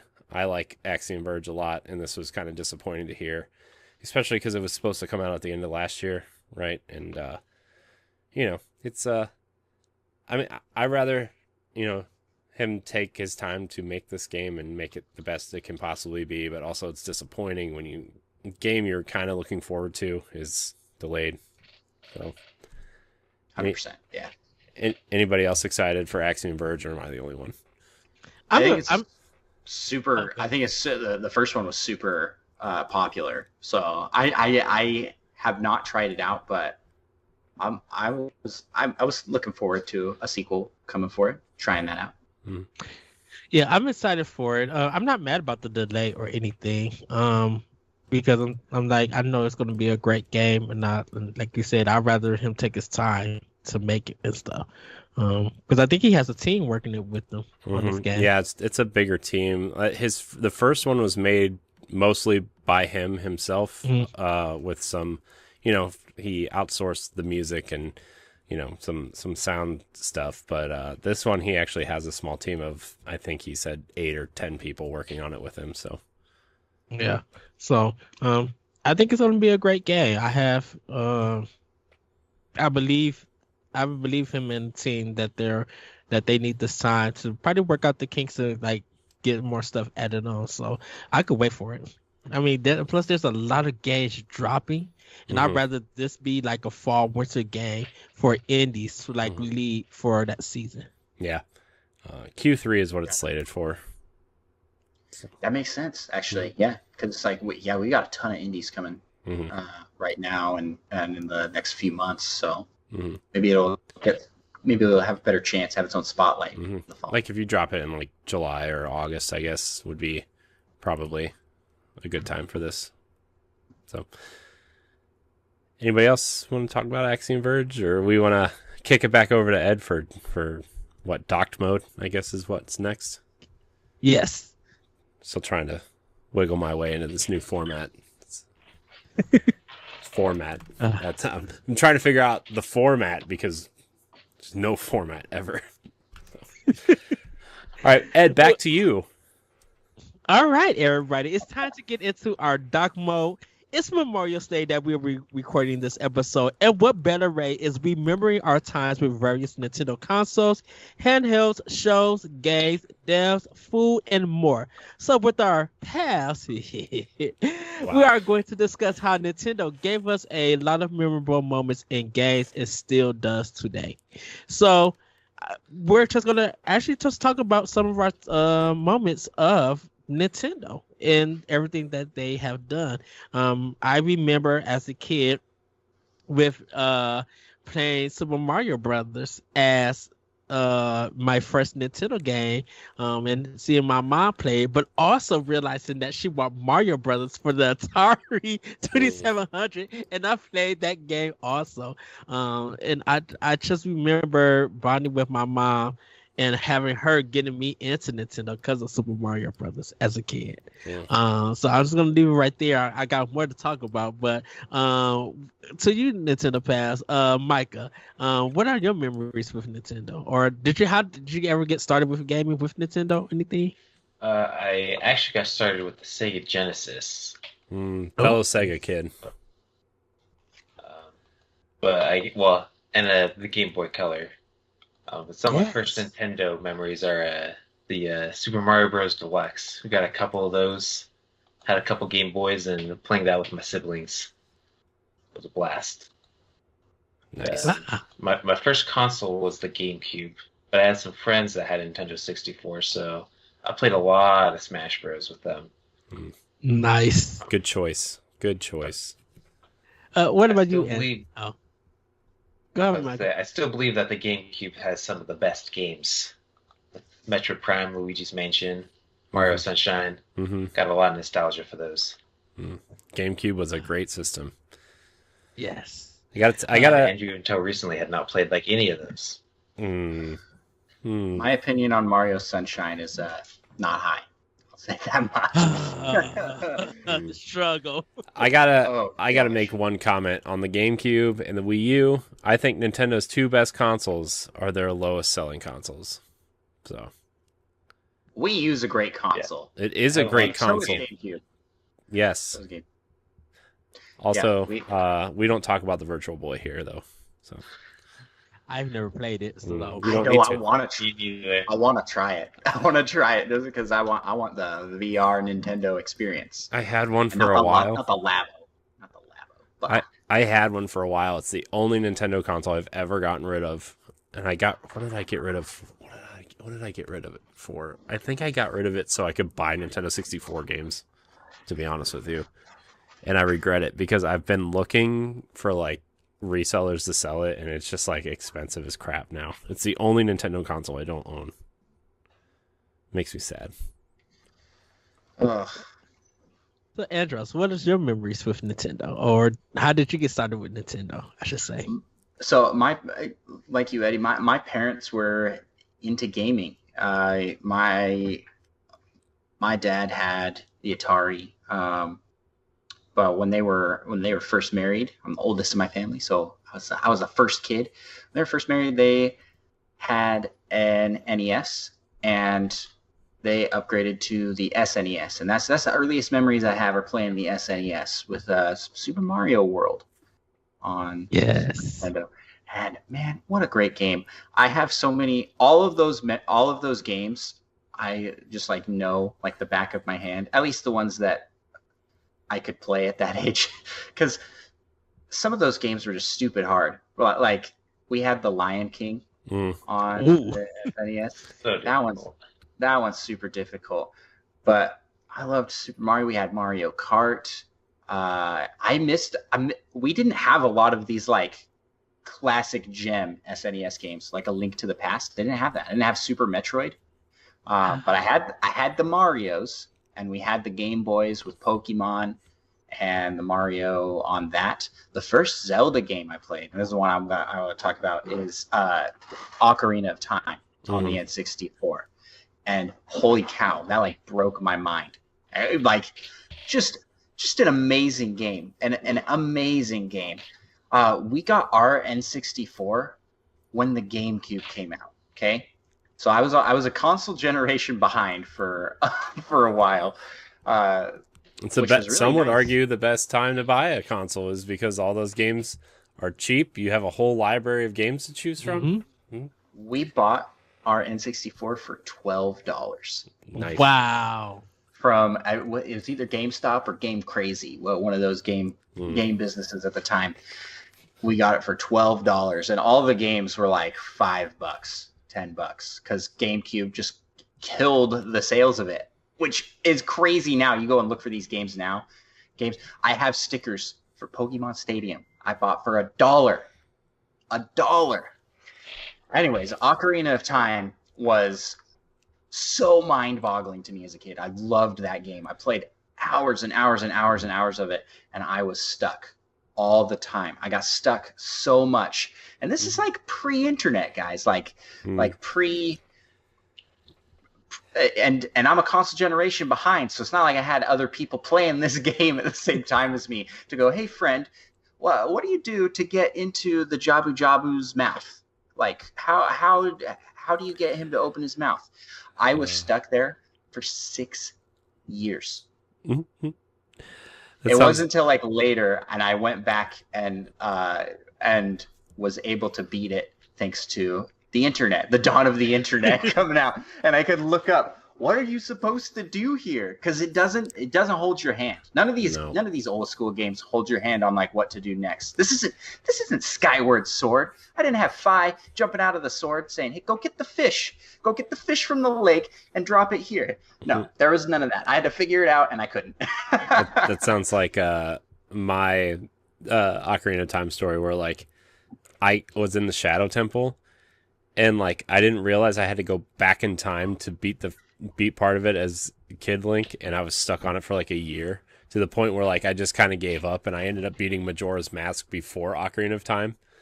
And then that's awesome. yeah, and then I ended up getting the guides for both, and I was like, okay, I'm gonna beat Ocarina of Time, and I was like, oh my gosh, I didn't even know you could go back in time.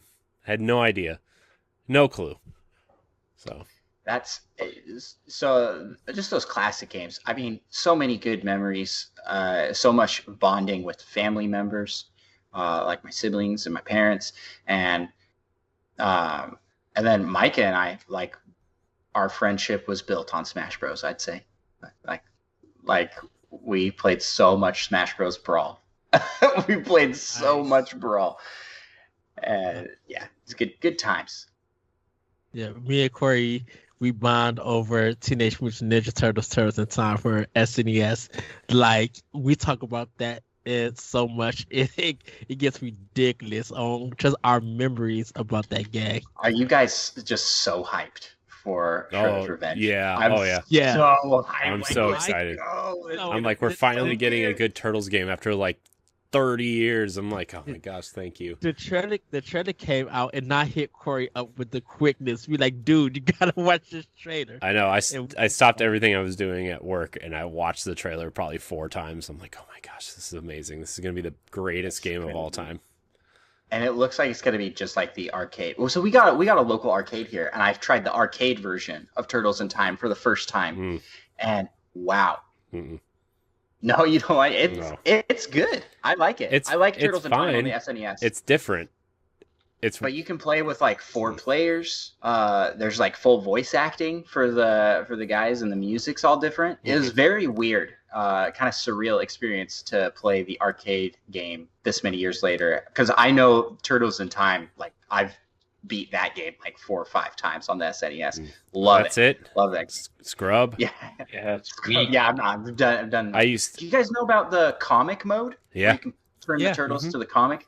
Mm-hmm. Yeah. Nobody knew about that when I was like, look at this. It was the first thing I did every time I went to play it. Like that's the way to play. It's way cooler looking. It's in Hyperstone Heist on Genesis also, which is essentially just a knockoff version of Turtles in Time. But the first thing me and my friend would do, like we literally every time we hung out every weekend, like we would play games all weekend, and then like he would go home or I would go home, whatever. But the first game we played every weekend was one hard run through of Turtles in Time. Was the first thing we did every weekend. I probably beat that game probably 50 or 60 times. Yeah, I used to run. One day I did easy, normal, and hard, all 3 back to back. Just running that game. It's so good. It is. It's a classic. Corey, how did you get started with Nintendo? Well, my grandma bought me a Game Boy when I was 3. That's a sweet grandma. That's an awesome grandma. I know. And this was the year it came out too, so I'm showing my age here, I guess. But she bought me a Game Boy, and I got Tetris and boxing and Mario. And then my cousin got me Ninja Turtles Fall of the Foot Clan, and I was set, right? Like I had Mario, I had Turtles, and I had Tetris, which I didn't know you had how to play Tetris, so I was just building stuff with the blocks as they fell instead of, trying to clear lines, because I was 3. Nobody else knew how to play Tetris. Man, can we just talk about how good Tetris is for like 5 seconds? It's the perfect video game. It's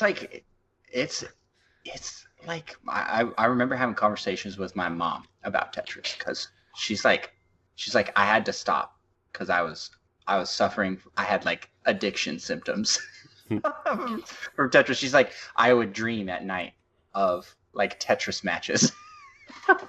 I'm like, yeah, it's that kind of game that you can just invest so much time into, and it just never gets old. I still play 1 or 2 matches of Tetris, like probably 3 or 4 nights a week before I go to bed. It's that good. What version are you playing? I'm playing Puyo Puyo Tetris on Switch right now. Yeah, so good. That's a good version. Not the Puyo Puyo crap though, just the Tetris. Me and Corey have a battle when I come see him. We gotta battle it up because Yeah. we didn't get to do it last time, but this time I know, but the last time you were here, we got the Super Nintendos, and like we were just playing all the games on the Super Nintendo Classic. Yes. So and having fun. but yeah, it was. I got that, and then I had an NES, and it was just like my Turtles and Mario machine. I had a Genesis. I was a Sega kid. I didn't even own a Super Nintendo until well after, right? Like N64 came out. So that was kind of it, though. So Ed, Yes. you're up. All right. So like I said, had the NES. During the holiday, I got a Super Nintendo. Of course, I played Chrono Trigger, Mario World, Yoshi's Island, Turtles in Time, Tournament Fighters, Uniracers, ActRaiser. Played all the hits from Nintendo, Konami, Capcom, and all of them, and literally loved it. Got the Super Game Boy Color for the Super Nintendo, and used to play my Game Boy games on it because that's how. Dude, that is the coolest attachment Nintendo's ever Yes. made. Like, Yeah. I'm like, yeah, it was like, man, I can play Pokemon on the big screen. Like this. Okay, I'm getting way too excited here. No, but like go. the Game Boy, just the prospect of I can play this game on the go, and I can bring it here and play it on my TV, your big box TV. Switch. And yeah, that's why we love the Switch so much, is because that is such a cool concept and idea. And the Super Nintendo, the Super Game Boy for the SNES was like the prototype. It was the path to Switchdom.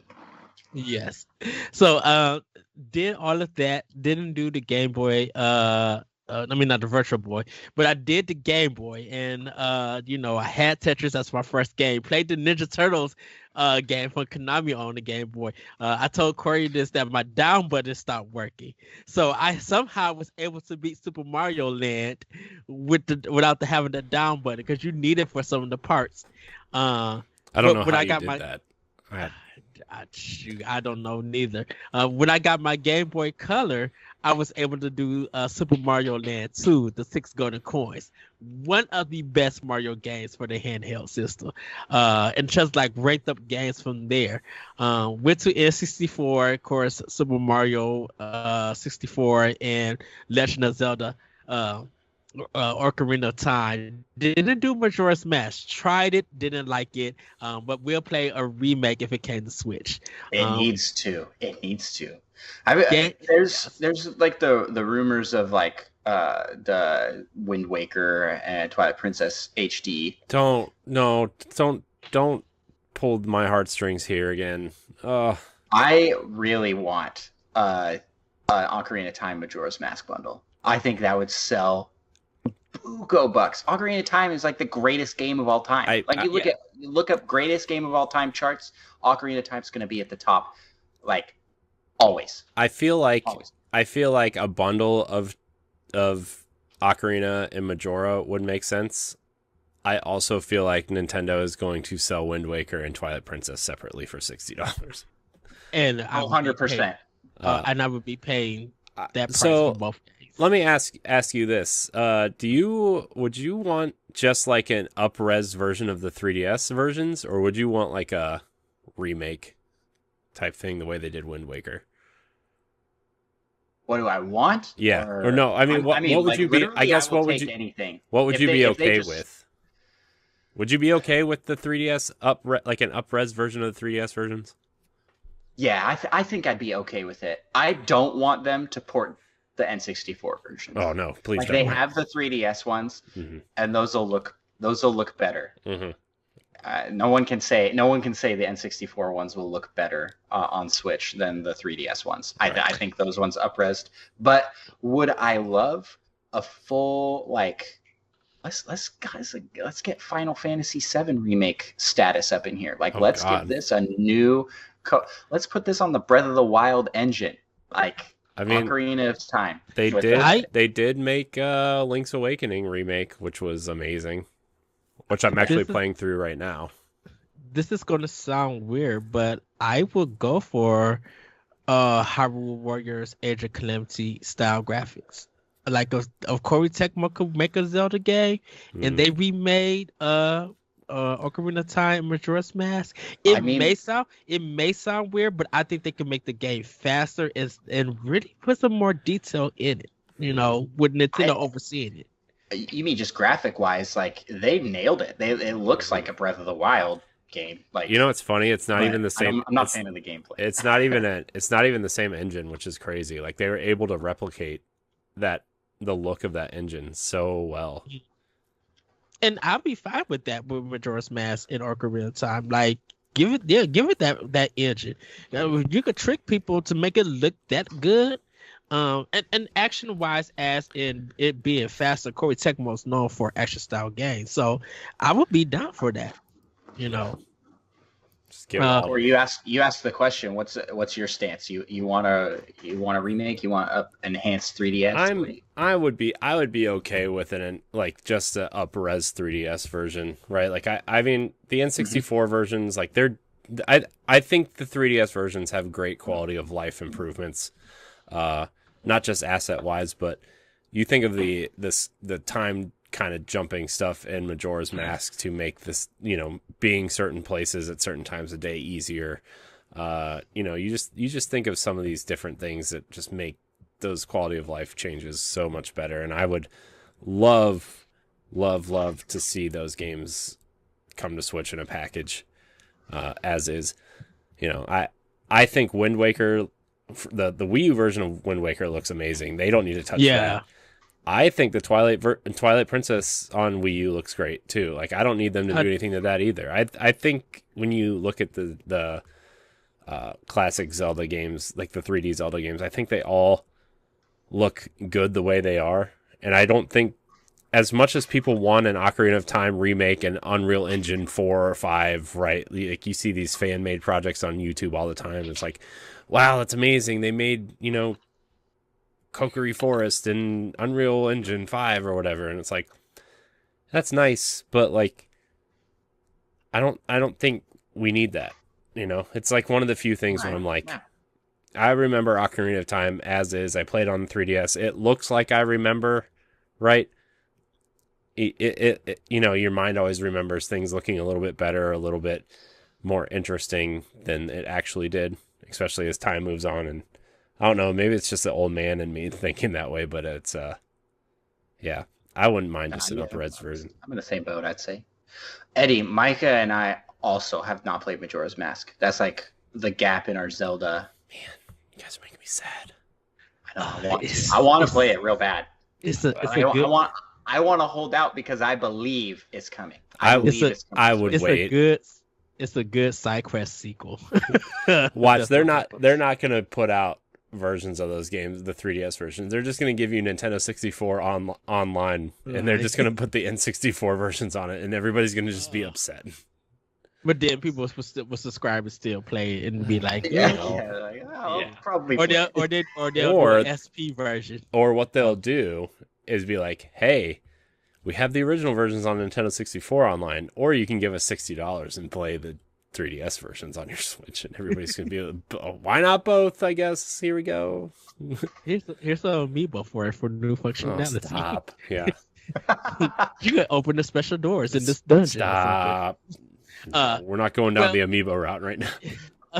Well, definitely for me, GameCube was my first Nintendo console that I brought, and loved it. Definitely bought the Game Boy Advance attachment for it in the play game. Oh, love we all did that. For Crystal Chronicles and Pac-Man, and then that was that was it, I guess. Well, I guess Four Swords too, but yes. And then of course I did the Wii U and Switch, so I've always did a lot of their consoles and their handhelds and stuff. So that's how I became a big fan of Nintendo. As a kid, I used to watch the Super Mario Brothers cartoon back in the day, and even Captain N, watching that as a kid. Yep. And then eating the Nintendo cereal and everything. and loving the Legend of Zelda rap when Link to the when I think one of the Legend of Zeldas came to the Game Boy and they did a rap commercial for it, and I remember loving it as a kid. Any other memories for you guys? I've got a lot of good memories. You mentioned the Wii. I've got a lot of good memories with the Wii. So it's good system. A lot of Wii Sports, Wii Party, Wii Play, all the Mii games. Those are a blast, man. Good time.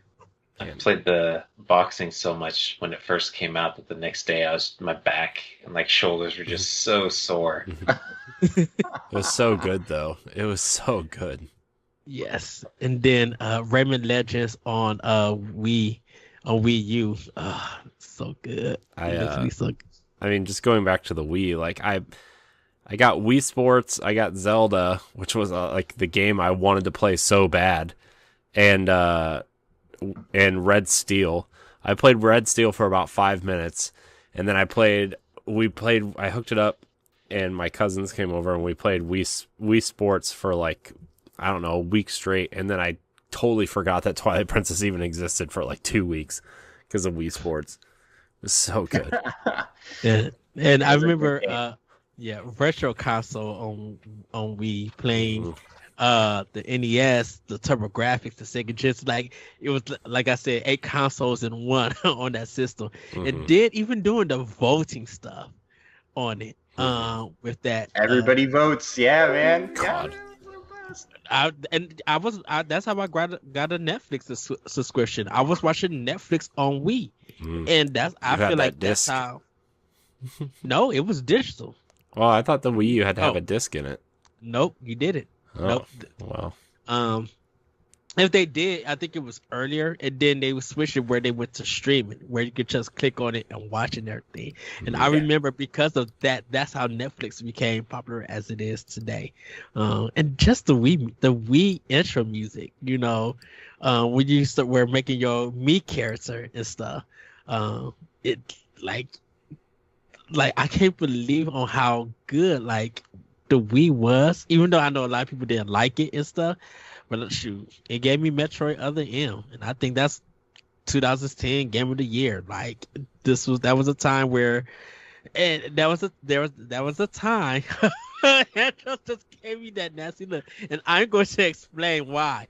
I thought you were going to say you're joking or something. No. Yes, I thought Eddie was coming in with like the biggest prank. No, because Tecmo at that time, because of you playing the Ninja Gaiden games, they were so difficult and the camera control was so bad that people weren't really paying attention to it. And seeing them take Metroid in that action style game and getting it right, it actually helped Koei Tecmo to make better games and everything. And so to see Nintendo work with them to bring out this game, yes, the story is something and the voice acting is whatever, but I love the gameplay of it. And I was just like, this is the freshness that the Metroid series needed. A lot of decisions that was made, people didn't like. I'm like, well, it is what it is. But I enjoyed it because I had played a lot of Koei Tecmo games at that time, and I loved this new direction they was going to. I always tell Corey this. I'm just like, it always feel different when a company works with Nintendo, because their future products become better. Well, it's because I think it's because, Ed, we've talked about this a lot, but when you look at stuff like Doom and Wolfenstein and Skyrim and Borderlands and stuff, where like, yeah, they technically run on Switch, and they run okay, right? Like I played through Wolfenstein 2 on Switch and it was fine, right? Like I played through Youngblood on Switch and it was fine, but like Switch isn't exactly the platform that you want to be running those games on, right? Like they're meant to be played at 4K, 120 frames a second, melt your eyeballs, PC master race gaming, right? Like that's what those games are made for. And when a company takes the time and actually makes Switch kind of like their lead platform, or a Nintendo console in general, like you look at a game like Shovel Knight, right? Which the Yacht Club set out to make a Nintendo game, right? And that game was made for the Wii U and 3DS first,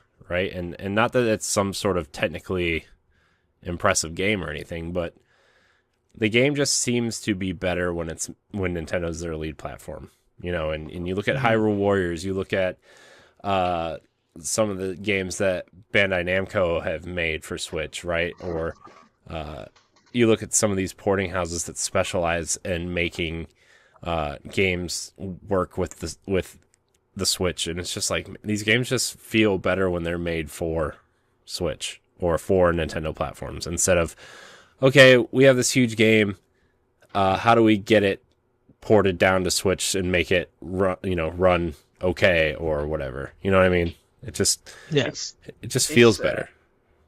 And a lot of those games you mentioned are definitely more of a graphics and processing showcase, where Nintendo games seem to be very focused on gameplay, and so it's the priorities and what's the like top thing for a game. So I think Nintendo games are usually the ones that are going to be like king of gameplay, because they're not focused on having the fanciest graphics. Not always. I mean, there's fantastic games on every system.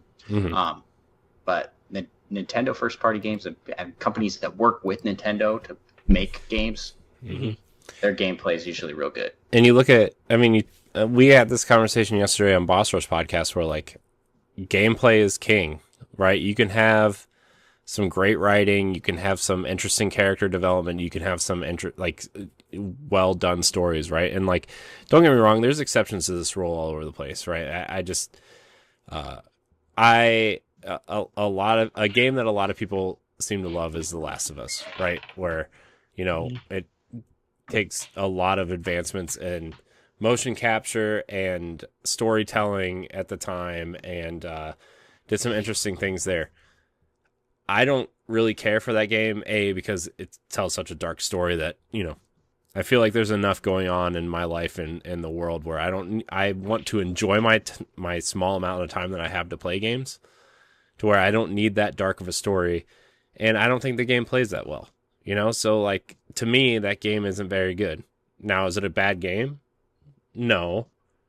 It's just not a game for me. Whereas, like, you look at a lot of Nintendo games where gameplay, not that Nintendo tells bad stories or anything, but Nintendo clearly, like you said, focuses on gameplay first, and then they kind of wrap a soft narrative around things. I think the game that they told the most story in, Breath of the Wild, like, I feel like that story was like the first time they really made an effort to make a cinematic style story. Yeah. Not that the stories in Skyward Sword or Twilight Princess or Wind Waker were bad. They were great stories, but they weren't very cinematic in feel, you know?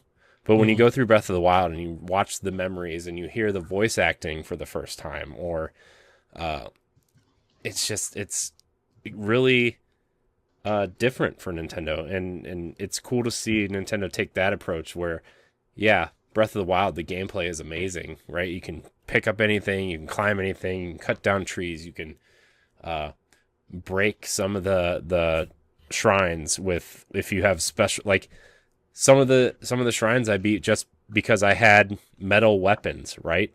And I just laid them all on the ground and made a current run through the shrine instead of solving it the quote unquote correct way. It's a Breath of the Wild is a science experiment that works. Yeah, you know, and it's just like you wouldn't expect that Nintendo would say, "This would happen with this," and like still to this day, people are still finding bugs and still finding ways. Dan posted something the other day where they said somebody finally broke one of the shrine, or somebody got one of the impossible chests finally in Breath of the Wild, right? Where they just had to figure out how to break the game in the right way to do that, and it's just awesome. So yeah, and you see games like Mario, you see games like, I mean, Ed, we talk about this all the time. Mario 3D World is such a masterpiece, right? Like, in terms of game design and gameplay, and there's no story to that game. Nobody cares, right? Like, I'm laying in bed with the sound off watching reruns of Everybody Loves Raymond or Two and a Half Men, or, you know, these really bad sitcoms from the 2000s. Like, I'm just sitting here having a good time playing Mario, and I don't need to pay attention, right? And It's- one of my favorite games of all time is Destiny, right? Like the story in that game, the story to Destiny, it doesn't suck, but the story that they provide you in the game sucks, right? You can never just watch a cutscene. We talk about it on Tower Casuals all the time. You can never just watch a cutscene and get the story, right? You have to go out of your way. You have to read weapon descriptions. You have to go to these YouTube lore masters that like break down all of the side stuff. You have to order the Grimoire books to read about the game. It's like, I don't, as much as I love Destiny, I don't have time, nor do I want to do all that to just figure out that, oh, Osiris is in the tower because they shot his ghost and he can't, revive himself anymore, right? Like that's a really deep cut for Destiny fans, but like I don't need all that. I want to watch it, I want to shoot some stuff, and I want to move on, right? And yes. I like Destiny's lore, and I read about the lore all the time because I'm into that game, but like it's also one of those games that you can just turn on and shoot stuff and not even give two craps about what's going on in the story because they don't explicitly tell you, so why do you need to know? Right. So Well, before we go, Wow. everybody. sorry for that tangent, everybody. I just It's good. It's good. It's good. We're Good going to get to the conversation. last section before we get to Predator with Power, but E3 is going to be is coming up, and what is everybody's one or two? I would say two. One favorite E3 moment and one favorite E3 Nintendo reveal. God. So Micah, what we're going to do moments first. What is your one moment of E3 from Nintendo that is your favorite? Oh man, I don't even know. I guess if anyone else has one off the top of their head, they can jump in now. Okay. Corey, what is your one favorite moment from E3? Like favorite, like moment, like reveal, Moment. like a favorite reveal, or like just a favorite. No, just a moment, not no game reveal moment when they did Well, segment or I can whatever. I can tell you, like, just by doing the show, my favorite moment is when we went to record the reacts to the E3 that just happened that first year, right? And then we just happened to have Treehouse on a second screen, and they were showing off a new 2D Metroid game, right? And we had to stop our recording and watch Treehouse for 2 hours to make sure they didn't announce anything else, right? Like, that was such a cool moment. It was like, we're getting a new Metroid finally. And granted, stuck on 3DS. Granted, Switch turned out to be popular, and Metroid, again, didn't sell very well. But that was a cool moment that we actually had to alter our plans for that because they announced Metroid and they showed off gameplay for the Pokemon games that were coming out that year.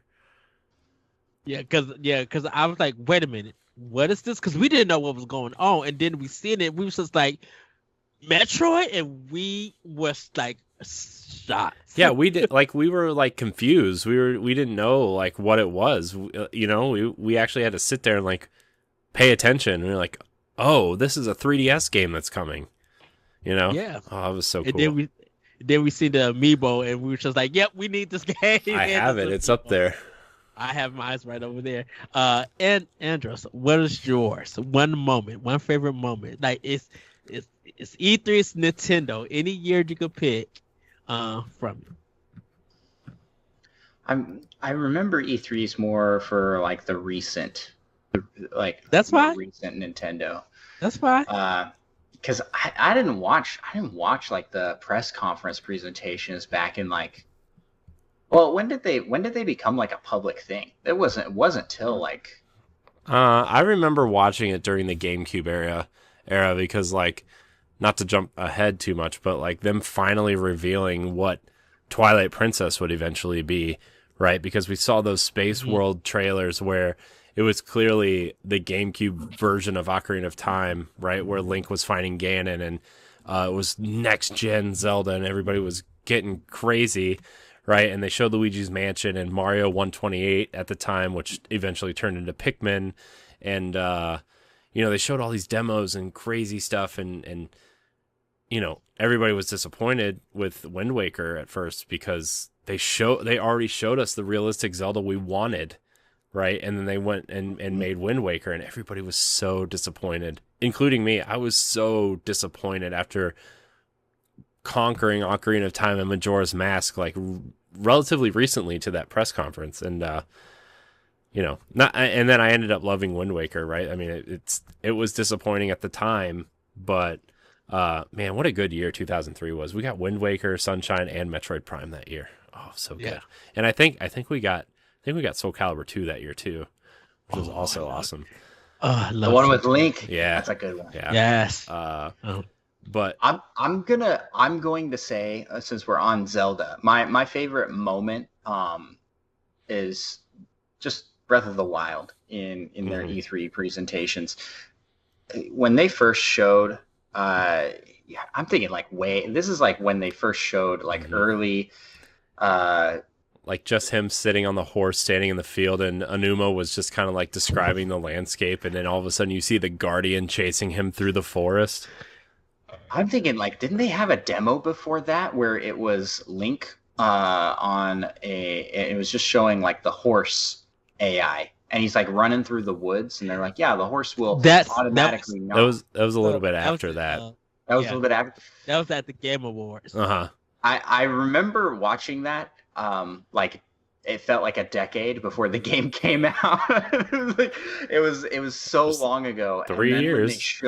When they finally showed the game and Link running out, and it's the intro scene of the game, and you see this massive world, and I'm like, holy cow, this is amazing. This is going to be a fantastic game. Remember when they did that moment? Remember the demo they did, and they played it for an hour and a half, and they were like, oh, this is just the Great Plateau. There's 15 more areas that are just as big or bigger, and everybody was like, how is this going to run on the Wii U, right? How is this game going to be how is this going to fit, right? Because at the time the 360 and the PS3, the PS3 was already running big games on Blu-ray discs, and then the Xbox One and PlayStation 4 had partial games on discs, and you had to download the rest of the game, right? Everybody was like, oh my gosh, this Zelda game is going to be huge, and it was huge. That game was massive, but it was only 13 gigs, right? It was what boggles my mind is the asset compression on that tiny cartridge of how small that game is, in comparison. That whole moment where it's this is huge. This is revolutionary. It was it was the most exciting Nintendo moment I think I've ever had watching a presentation. Wow. It was Monolith Soft, because me and Corey talk about Xenoblade Chronicles X. Oh, how is this game running on Wii U? How big is this game? It just seemed the backgrounds and all of those animals just walking and stuff. I'm like, what in the world? And didn't know that Monolith Soft was helping the Zelda team bring that game. So they staffed up. They created a whole asset generator team to make assets for Breath of the Wild, and that whole open world was designed by Monolith Soft, and that's why I think that's why Xenoblade Chronicles 2 did so well, is because word of mouth got around and saying, hey, this team that made this, very niche JRPG for the Wii, right? Because Xenoblade Chronicles didn't sell very well, right? It was big for people who were into Nintendo, but it wasn't, outside of that, it was oh man, whatever. It was a limited. It was very niche, and then they Xenoblade Chronicles 2, I think at this point has sold close to 4 million copies, which is huge for that series. And it's word of mouth probably just got around, and they said, hey, they made a lot of the open world for Breath of the Wild and made sure it was functional for what they wanted to do. And I was man, this just blows my mind. Yes. My favorite moment, I posted it earlier today, was Reggie Iwata fighting for Smash Brothers for Wii U. And just see Iwata do his little side thing and then walk up. And I was just like, this is bonkers, but this is pure Nintendo. This is the fun thing. To see two heads Reggie from Nintendo of America, Iwata from Nintendo Japan coming together to reveal the Mii fighters and everything, and him pulling out the amiibo and seeing Reggie say Mario, and it was just crazy. It was just like they started out the show being weird and wacky and just winning E3. Remember when also the Muppets, when the Henson Company made the Muppets of all of them, and they all, like, when they revealed Star Fox was also just such a cool moment. Oh my gosh, dude, there's so many great E3s. Ed, new plan for E3. We're doing it. We're watching it live. We're just gonna do a watch along, even if we watched it already for the show that day. That's all we're doing. It's episode 250. We're doing a watch along. Everybody come watch. It'd be a good time. Micah, did you come up with a moment? Mine's gonna sound real dumb, but I mean, just when I think it was for Wii Fit, when Reggie said, "My body is ready." Yeah, everything that spawned off of that. Dude, that's such a. I mean, it's such an iconic moment now, though. That is a moment. That is a good best moment. Oh, that also reminds me. Remember when they did that skit where Reggie was doing all these weird workouts with Nintendo accessories, where he was like curling GameCubes and like, man, that was such a good thing too. Man, I miss Reggie so much. I miss the Reggie skits. Yeah. I need to bring those back. Man. That just Reggie was so important to Nintendo, and I think that's why people see why he has this legacy, and people still think of him being important to and connected to Nintendo. I think he's still important to Nintendo. Like, even though he doesn't work there anymore, like, his presence is still just, he's an icon, man. He's just like, to me, Reggie is up there with like Miyamoto and Iwata at this point, where he's just like such an iconic personality for Nintendo, even though like maybe he wasn't developing games like they were, but he's just such a man. I would say the only person that lives up to him right now would be Phil Spencer at Xbox. Yeah. In terms of just the presence he has and the believability he presents to the audience, and he knows the product, he cares about the product, right? Like, man, what a guy. So now we're going to get to our one favorite E3 game review. I hate you. There's not one. So, I got one. Okay, Andros, I'm going to start with you. I'm going to give Micah and Corey some time to think. Andros, what is your one favorite E3 game reveal from Nintendo? It's Everyone is Here. That Smash Bros. Ultimate reveal was the hypest trailer I think.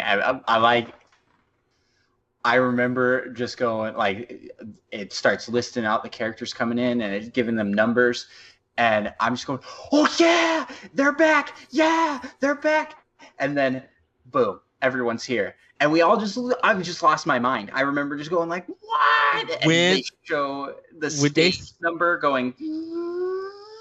When they did that break of music and you see Snake appear from the game, that's when everybody lost. They be like, Snake from Metal Gear? Then that's when you was getting the idea that, they snapped with putting everybody. I wonder how much money they spent on licensing just to get everybody back at that point, right? Because there's so many iconic characters outside of Nintendo there now, right? Like, you have Pac-Man, Sonic, Mega Man, Cloud, Sephiroth. I mean, Sephiroth, I guess, is part of the DLC pack. But, all these characters, I feel like the licensing deals cost so much money. I don't know how they sold this game for $60. Like, I just don't. They probably knew because of the community being so big, they were going to make buku bucks. So I mean, you got Richter and Simon Belmont in there. You got Ryu and Ken in there. You got, like, there's so many iconic characters in Smash. I do wonder how much they actually pay these people, because I feel like people should be paying them to put their character in. Like this is if you get into Smash, you've made it. Like, as a game character, you've made it. I mean, even as a costume, right? Like the Cuphead costumes and like the one. Dude, that's the one heartbreaker is the one heartbreaker is Shovel Knight being an assist trophy and not a character in that game. That's the one heartbreaker for me. Is like, Shovel Knight is so iconic at this point. Like there's like something like 23 crossover games with Shovel Knight, and it's like, man, it's just so disappointing. I love Shovel Knight. That was like the hypest reveal ever. And I remember cheering. My son was real young at the time, and he was cheering just because he was excited. Because Dad's excited. You got to copy Dad. And we just had I watched it with my family. We just had a blast. I was just losing my mind. My wife was cracking up because I was so excited. It's such a good time. Good reveal. Good time of life. Peak. Micah, what about you? What's your reveal? Game reveal. Well, mine's probably gonna be a little disappointing. But Metroid Prime 4. Oh, yes. Like the logo and the music. That's probably the most hyped I've like ever been. I was a little disappointed they didn't actually show anything, and they're just saying it's in development. But and then like a couple years later, they said they're scrapping it, starting over. But that reveal was like the most hyped I've ever been. I think I screamed dude, when I see that. That reveal though was so cool. Like it's just like you see the clouds kind of form the Samus S, and then you just see the 4 kind of come up, and it's just like, oh my gosh, they're actually doing it. They're actually doing it. Finally have. Yeah, because I thought Prime 3 was the last of it, because it was just like the trilogy is done for Metroid Prime. Yeah, and like to be fair, 3 was not as good as 1 or 2. I mean, granted, Wii motion controls, whatever. Say what you want about motion controls. I didn't care for motion controls. It's well documented on Pow Block how much the Wii did not do it for me. Although I did play both Zelda games and a lot of, I played Wii, but it's anyways, yeah, that Metroid Prime 4 I had fun, but I didn't like it. Yeah, that's what Corey's saying. That's what you heard. Yeah, that Metroid Prime 4 reveal was I cannot wait to see it at E3 this year. Micah has fulfilled his quota for the day.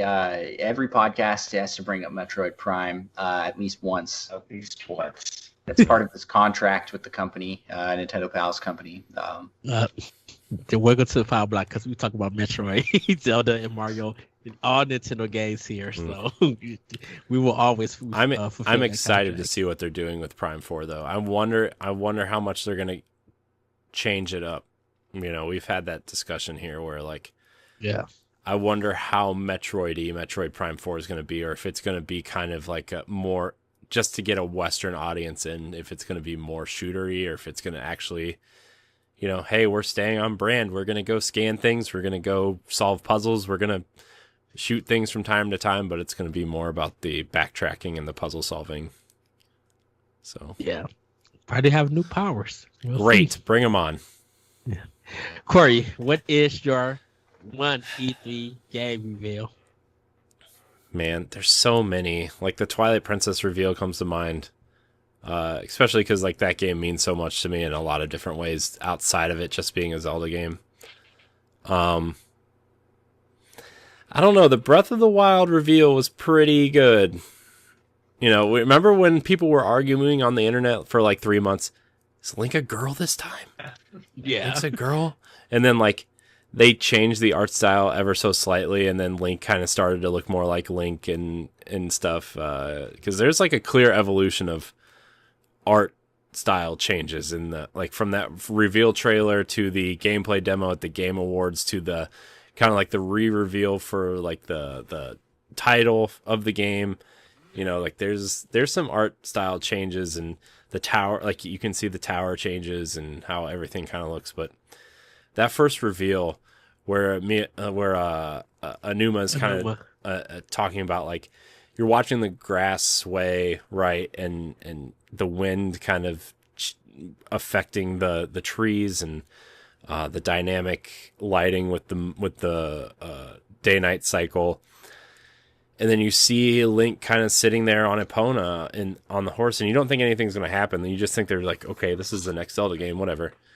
And then you just see the Guardian chase Link through the woods, and you see him do the backflip off of Epona with the cool, like, the first time they revealed the arrows, the Guardian arrows, and you saw the arrow kind of transform in slow motion while Link's pulling it out of his thing and kind of getting ready to aim it. And oh, dude, that reveal was so good. And I think we talked about it so much on those early episodes of Pow Block, even though it was like a year later, right?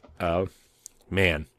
That and Breath of the Wild 2, we have multiple episodes of just talking about the reveal and just the where can these games go? What are they going to tell? Like Corey made a trilogy out of this, and I was like, okay, I can see how. I'm telling you, Breath of the Wild 2 is going to be the Empire Strikes Back of Zelda games, and it's going to end in either they're going to lose.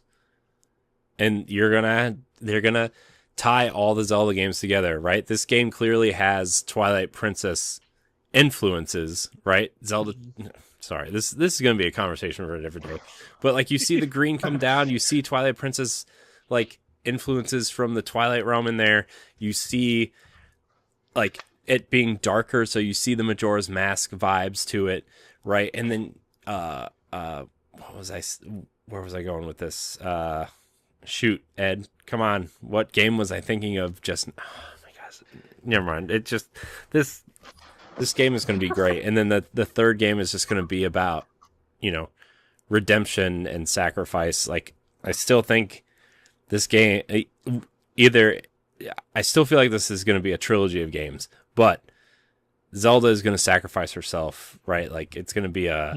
It's going to be like a Matrix situation where, you have to sacrifice yourself to destroy them. I don't see Nintendo taking it that far, but it definitely looks like it's gonna have the Majora's Mask feel. It's gonna be. I mean, we got what I am guessing is Re-Dead Ganon. He looks like he even did the turn and there's the scream going off.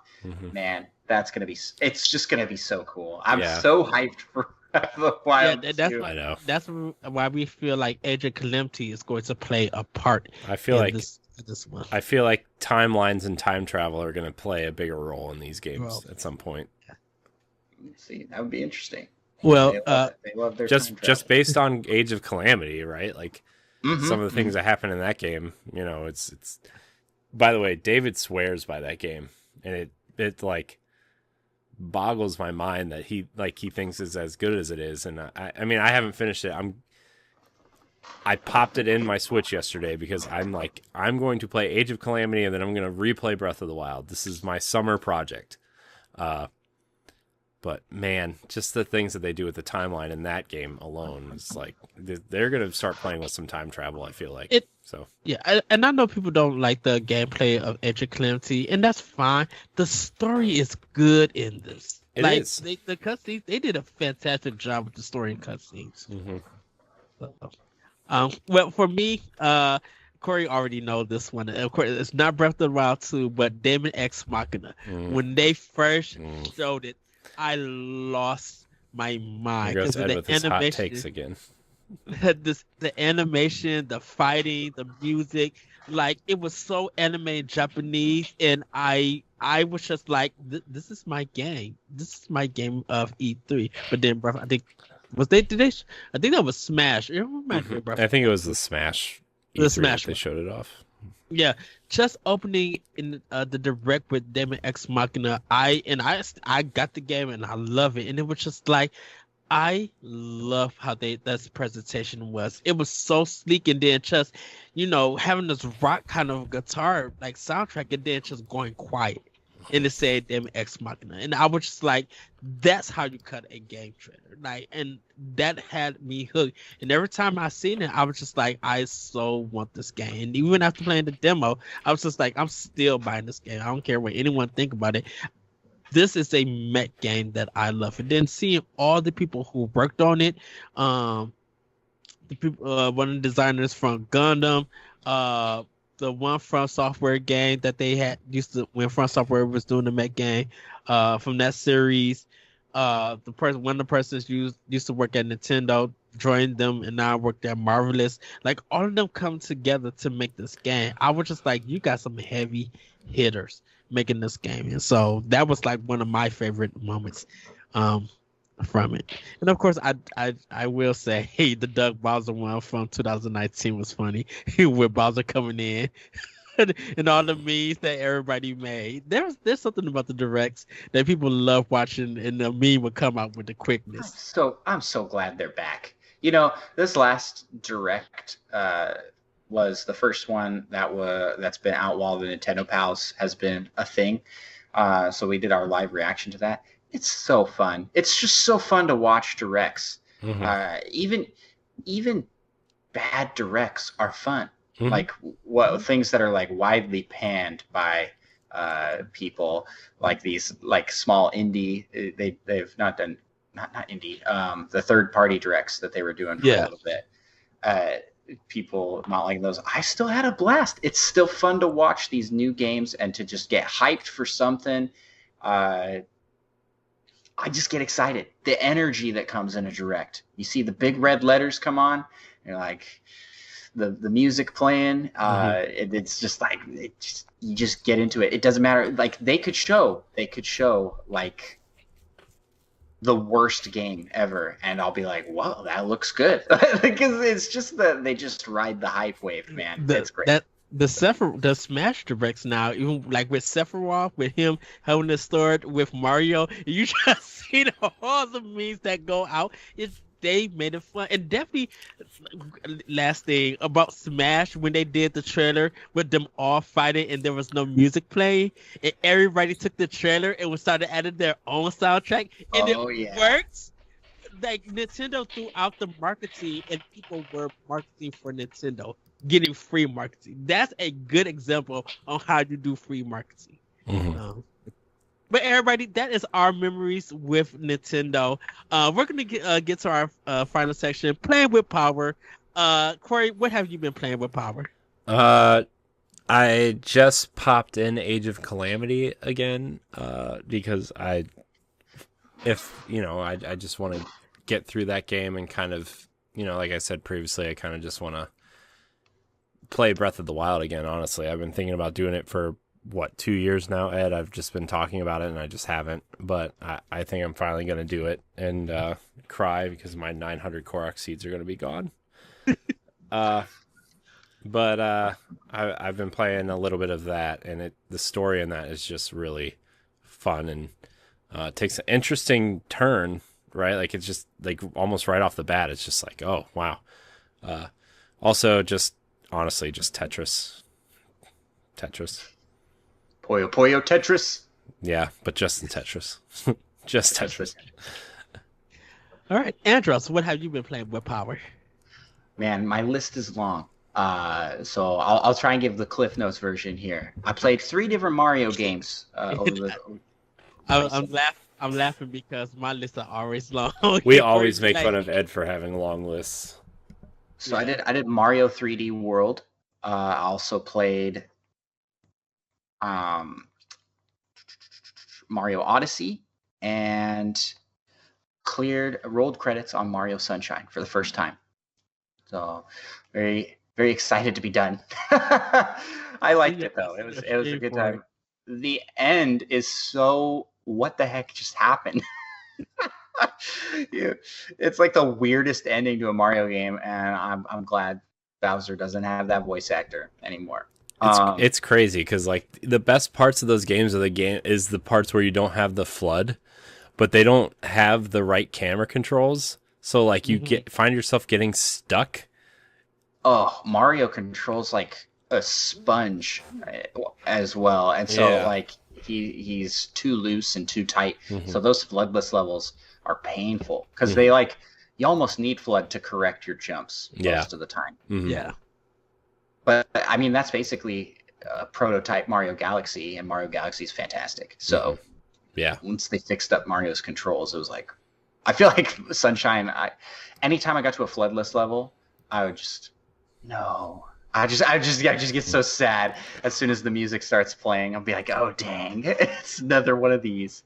But besides that, played some Ring Fit Adventure as part of Nintendo Pals Day. We streamed some Ring Fit Adventure. What a blast that game is. It's so long.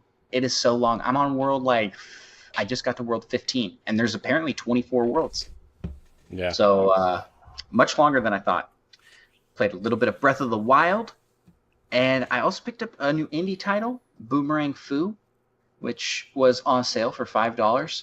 This is a fantastic local couch battle game, and especially for $5, if you see it on sale, I definitely recommend picking it up. Yeah, it plays these little fruits throwing boomerangs at each other, and it's just a brawler, a brawler royale type game. Nice. Yes. All right. I'm sorry. I've got a couple more. Go ahead. I also played Breath of the Wild. I also got back into. I wanted to try going straight to Ganon to speed run. I put big air quotes around that because I do not know speed run strats. I've watched speed runs, but I can't do any of that like clip through wall junk. So I was just gonna try and go as fast as I could, run into the different spots and get to Ganon. I didn't make it very far. I died a lot. You mean that those sticks you find outside of on the Great Plateau didn't do it for you? No, they did not. I don't know what's going on here. I didn't even get off the Great Plateau yet. I didn't cut myself enough time, so I'm gonna probably stream some more of that because Breath of the Wild is a fun one to stream. Mm-hmm. I enjoyed that, and then I also played some Fortnite. They added random crossover with one of my favorite book series of all time, which is Mistborn by Brandon Sanderson. I saw that. They added Kelsier. Listen, guys, the Venn diagram of people that have read Mistborn and people that actively play Fortnite probably has a crossover of about 10 people, and Micah and I are in that group of 10 people. Something tells me that that's like a book series that Sweeney likes. Right, like that. He's just like, I like this book. We should just cross over with them because, you know. So the story behind it is they worked together. Micah, you know this better than I. I don't know. I don't remember what exactly.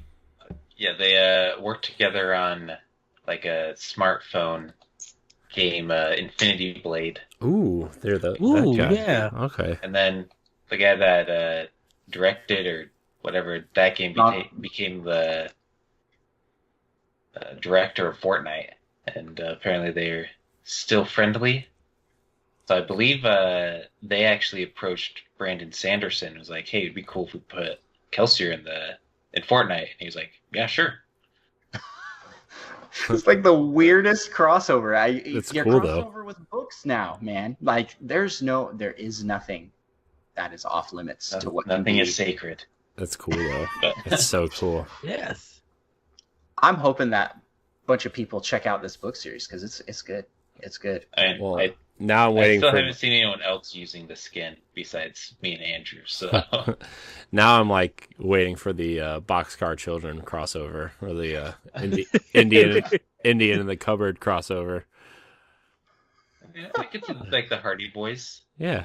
I was thinking like Harry Potter, Lord of the Rings. Let's get some like Legolas in here with the bows. Mm-hmm. That would be pretty sweet. Where's the Outsiders crossover? Pony Boy and all those characters. Give me Clifford, the big red dog crossover. Clifford. But he's just like your little buddy that rides in the backpacks like the cats or whatever, but he's just like, I mean, he gets big. I feel like they'd have to have him as like some like boss fight at some point. Yeah. I mean, or just like something you watch, like one of those concerts you watch, but it's just like a Clifford episode from like the early 90s or whatever. Man, so I'm enjoying that. That was like the weirdest announcement. It's been a hype week. We had all these presentations. We had Sonic, Dragon Quest. There was a Monster Hunter thing. There was Pokemon. All these pre-3 stuff. And the most hype thing I'm for is for this book crossover with Fortnite. I'm like, there's something for everybody. That's what I'm saying. There's something I've learned in the last few months of doing this, let alone the last, 6 or 7 years. But the last couple months is like, I feel like you're allowed to be excited for what you're excited for, and nobody should be able to tell you that you shouldn't be excited for something. So Right. Exactly. So that's my list. I'm sorry, I was so long. No. That's all I got. I bet That's Ed's fine. is longer. Micah, what have you been playing with Power? Yeah, my list is actually pretty short. I've played some Fortnite, like Andross said, and besides that, I've mostly been finally playing some Hollow Knight, which I've owned for a while, but I hadn't quite gone into yet. Yeah, it's on my PS4 and I haven't started yet. Yeah, that's a game I played for like a few hours, and I always heard how great it was. I didn't get into it as much. Like, it's always a game I've wanted to go back to, though.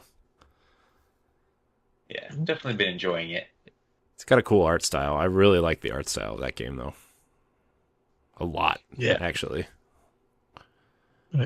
Well, for me, I finished Famicom Detective Club, The Girl Who Stands Behind. Got the ending of that. There was a twist to it, so of course it's good. I started up Famicom Detective Club, The Missing Heir, so can't wait to go do that again. Played Binary Star Infinity. Still on the last boss. I'm trying to beat this game and beat this last boss. I had to take the shaking off because it was ruining up the gameplay. So I was playing like a regular 2D game, but it's still so much fun. I purchased World's End Club. I can't wait to play more. Start that game. Played the Contra collection.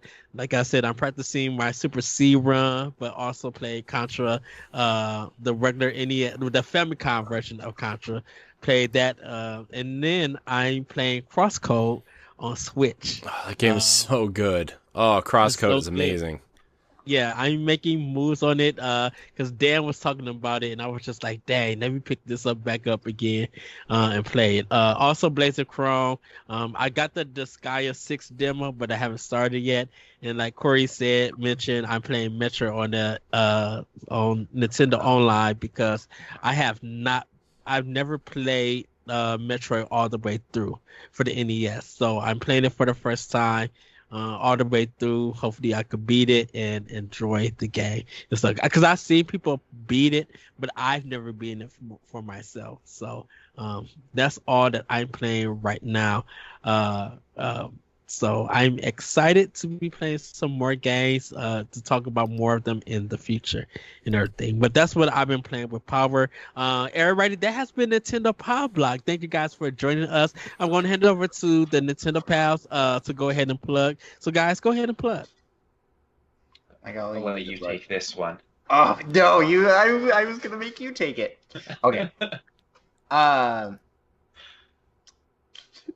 Nintendo Pals can be found on podcast listening app platforms everywhere. You can also find us on Twitter at Nintendo Pals and at Instagram and TikTok at Nintendo Pals Podcast, where we post a variety of content. But mostly what we got going is the podcast. Also, you can check out our new Twitch stream, which we're doing fairly recent. And we just became Twitch affiliates there. Go give us a follow. That's Nintendo_Pals on Twitch. Anything else, Micah, that I'm forgetting? I think that's it. And find them at Nintendo Pals on Discord and go join that community. Oh yes, we have. Yes, we have a Discord as well. We have one of those. And we will soon have a website. And so we're just like, we're everywhere. Moves. You just look up Nintendo Pals, you'll find us. Hopefully. Yeah. Maybe. Hopefully our SEO is working. Corey, go ahead and pull up. You can find me at I am Corey in HD on Twitter. You can find me hosting the Boss Rush podcast every Sunday night here on Boss Rush Games Live on Twitch. You can find me hosting Tower Casuals, the Destiny podcast, if you're into that. And you're going to find me floating around other things here, including Jesse and I are talking about how we kind of want to soft reboot Arsenal X and bring in some Xbox people and record it late on Saturdays, which is our Xbox podcast. And I'll be on every other week on Crossroads, which is the PlayStation podcast. So All right. You guys can find me on Twitter at that Retro Code. You can check me out here on Nintendo Pow Block Mondays at 7:30, 8:30 Central. Check me out on World War One Podcast. Even though I haven't been with them for a while, I'm trying to work some things out with them. Check out Optional Opinion on SoundCloud, iTunes, and other podcast apps.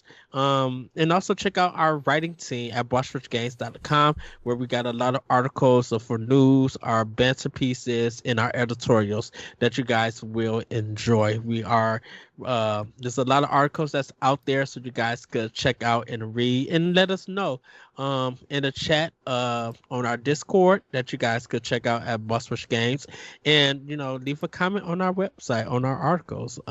So with that, everybody, have a great week, have a great weekend. Thank you, Nintendo Pals. Thank you, Andross. Thank you, Micah, for joining us this episode. Hopefully you guys have fun with us. You guys are welcome back anytime. 3 hours later, I don't know if you guys want these longer Gosh, shows. I can feel Dan and David's knees bouncing because we've gone over the hour 15 minutes. Yeah, well, like I said, this is an old school episode, everybody. So love enjoy. We will see you guys next time on Nintendo Pow Block. Bye, everybody. Woohoo! Goodbye.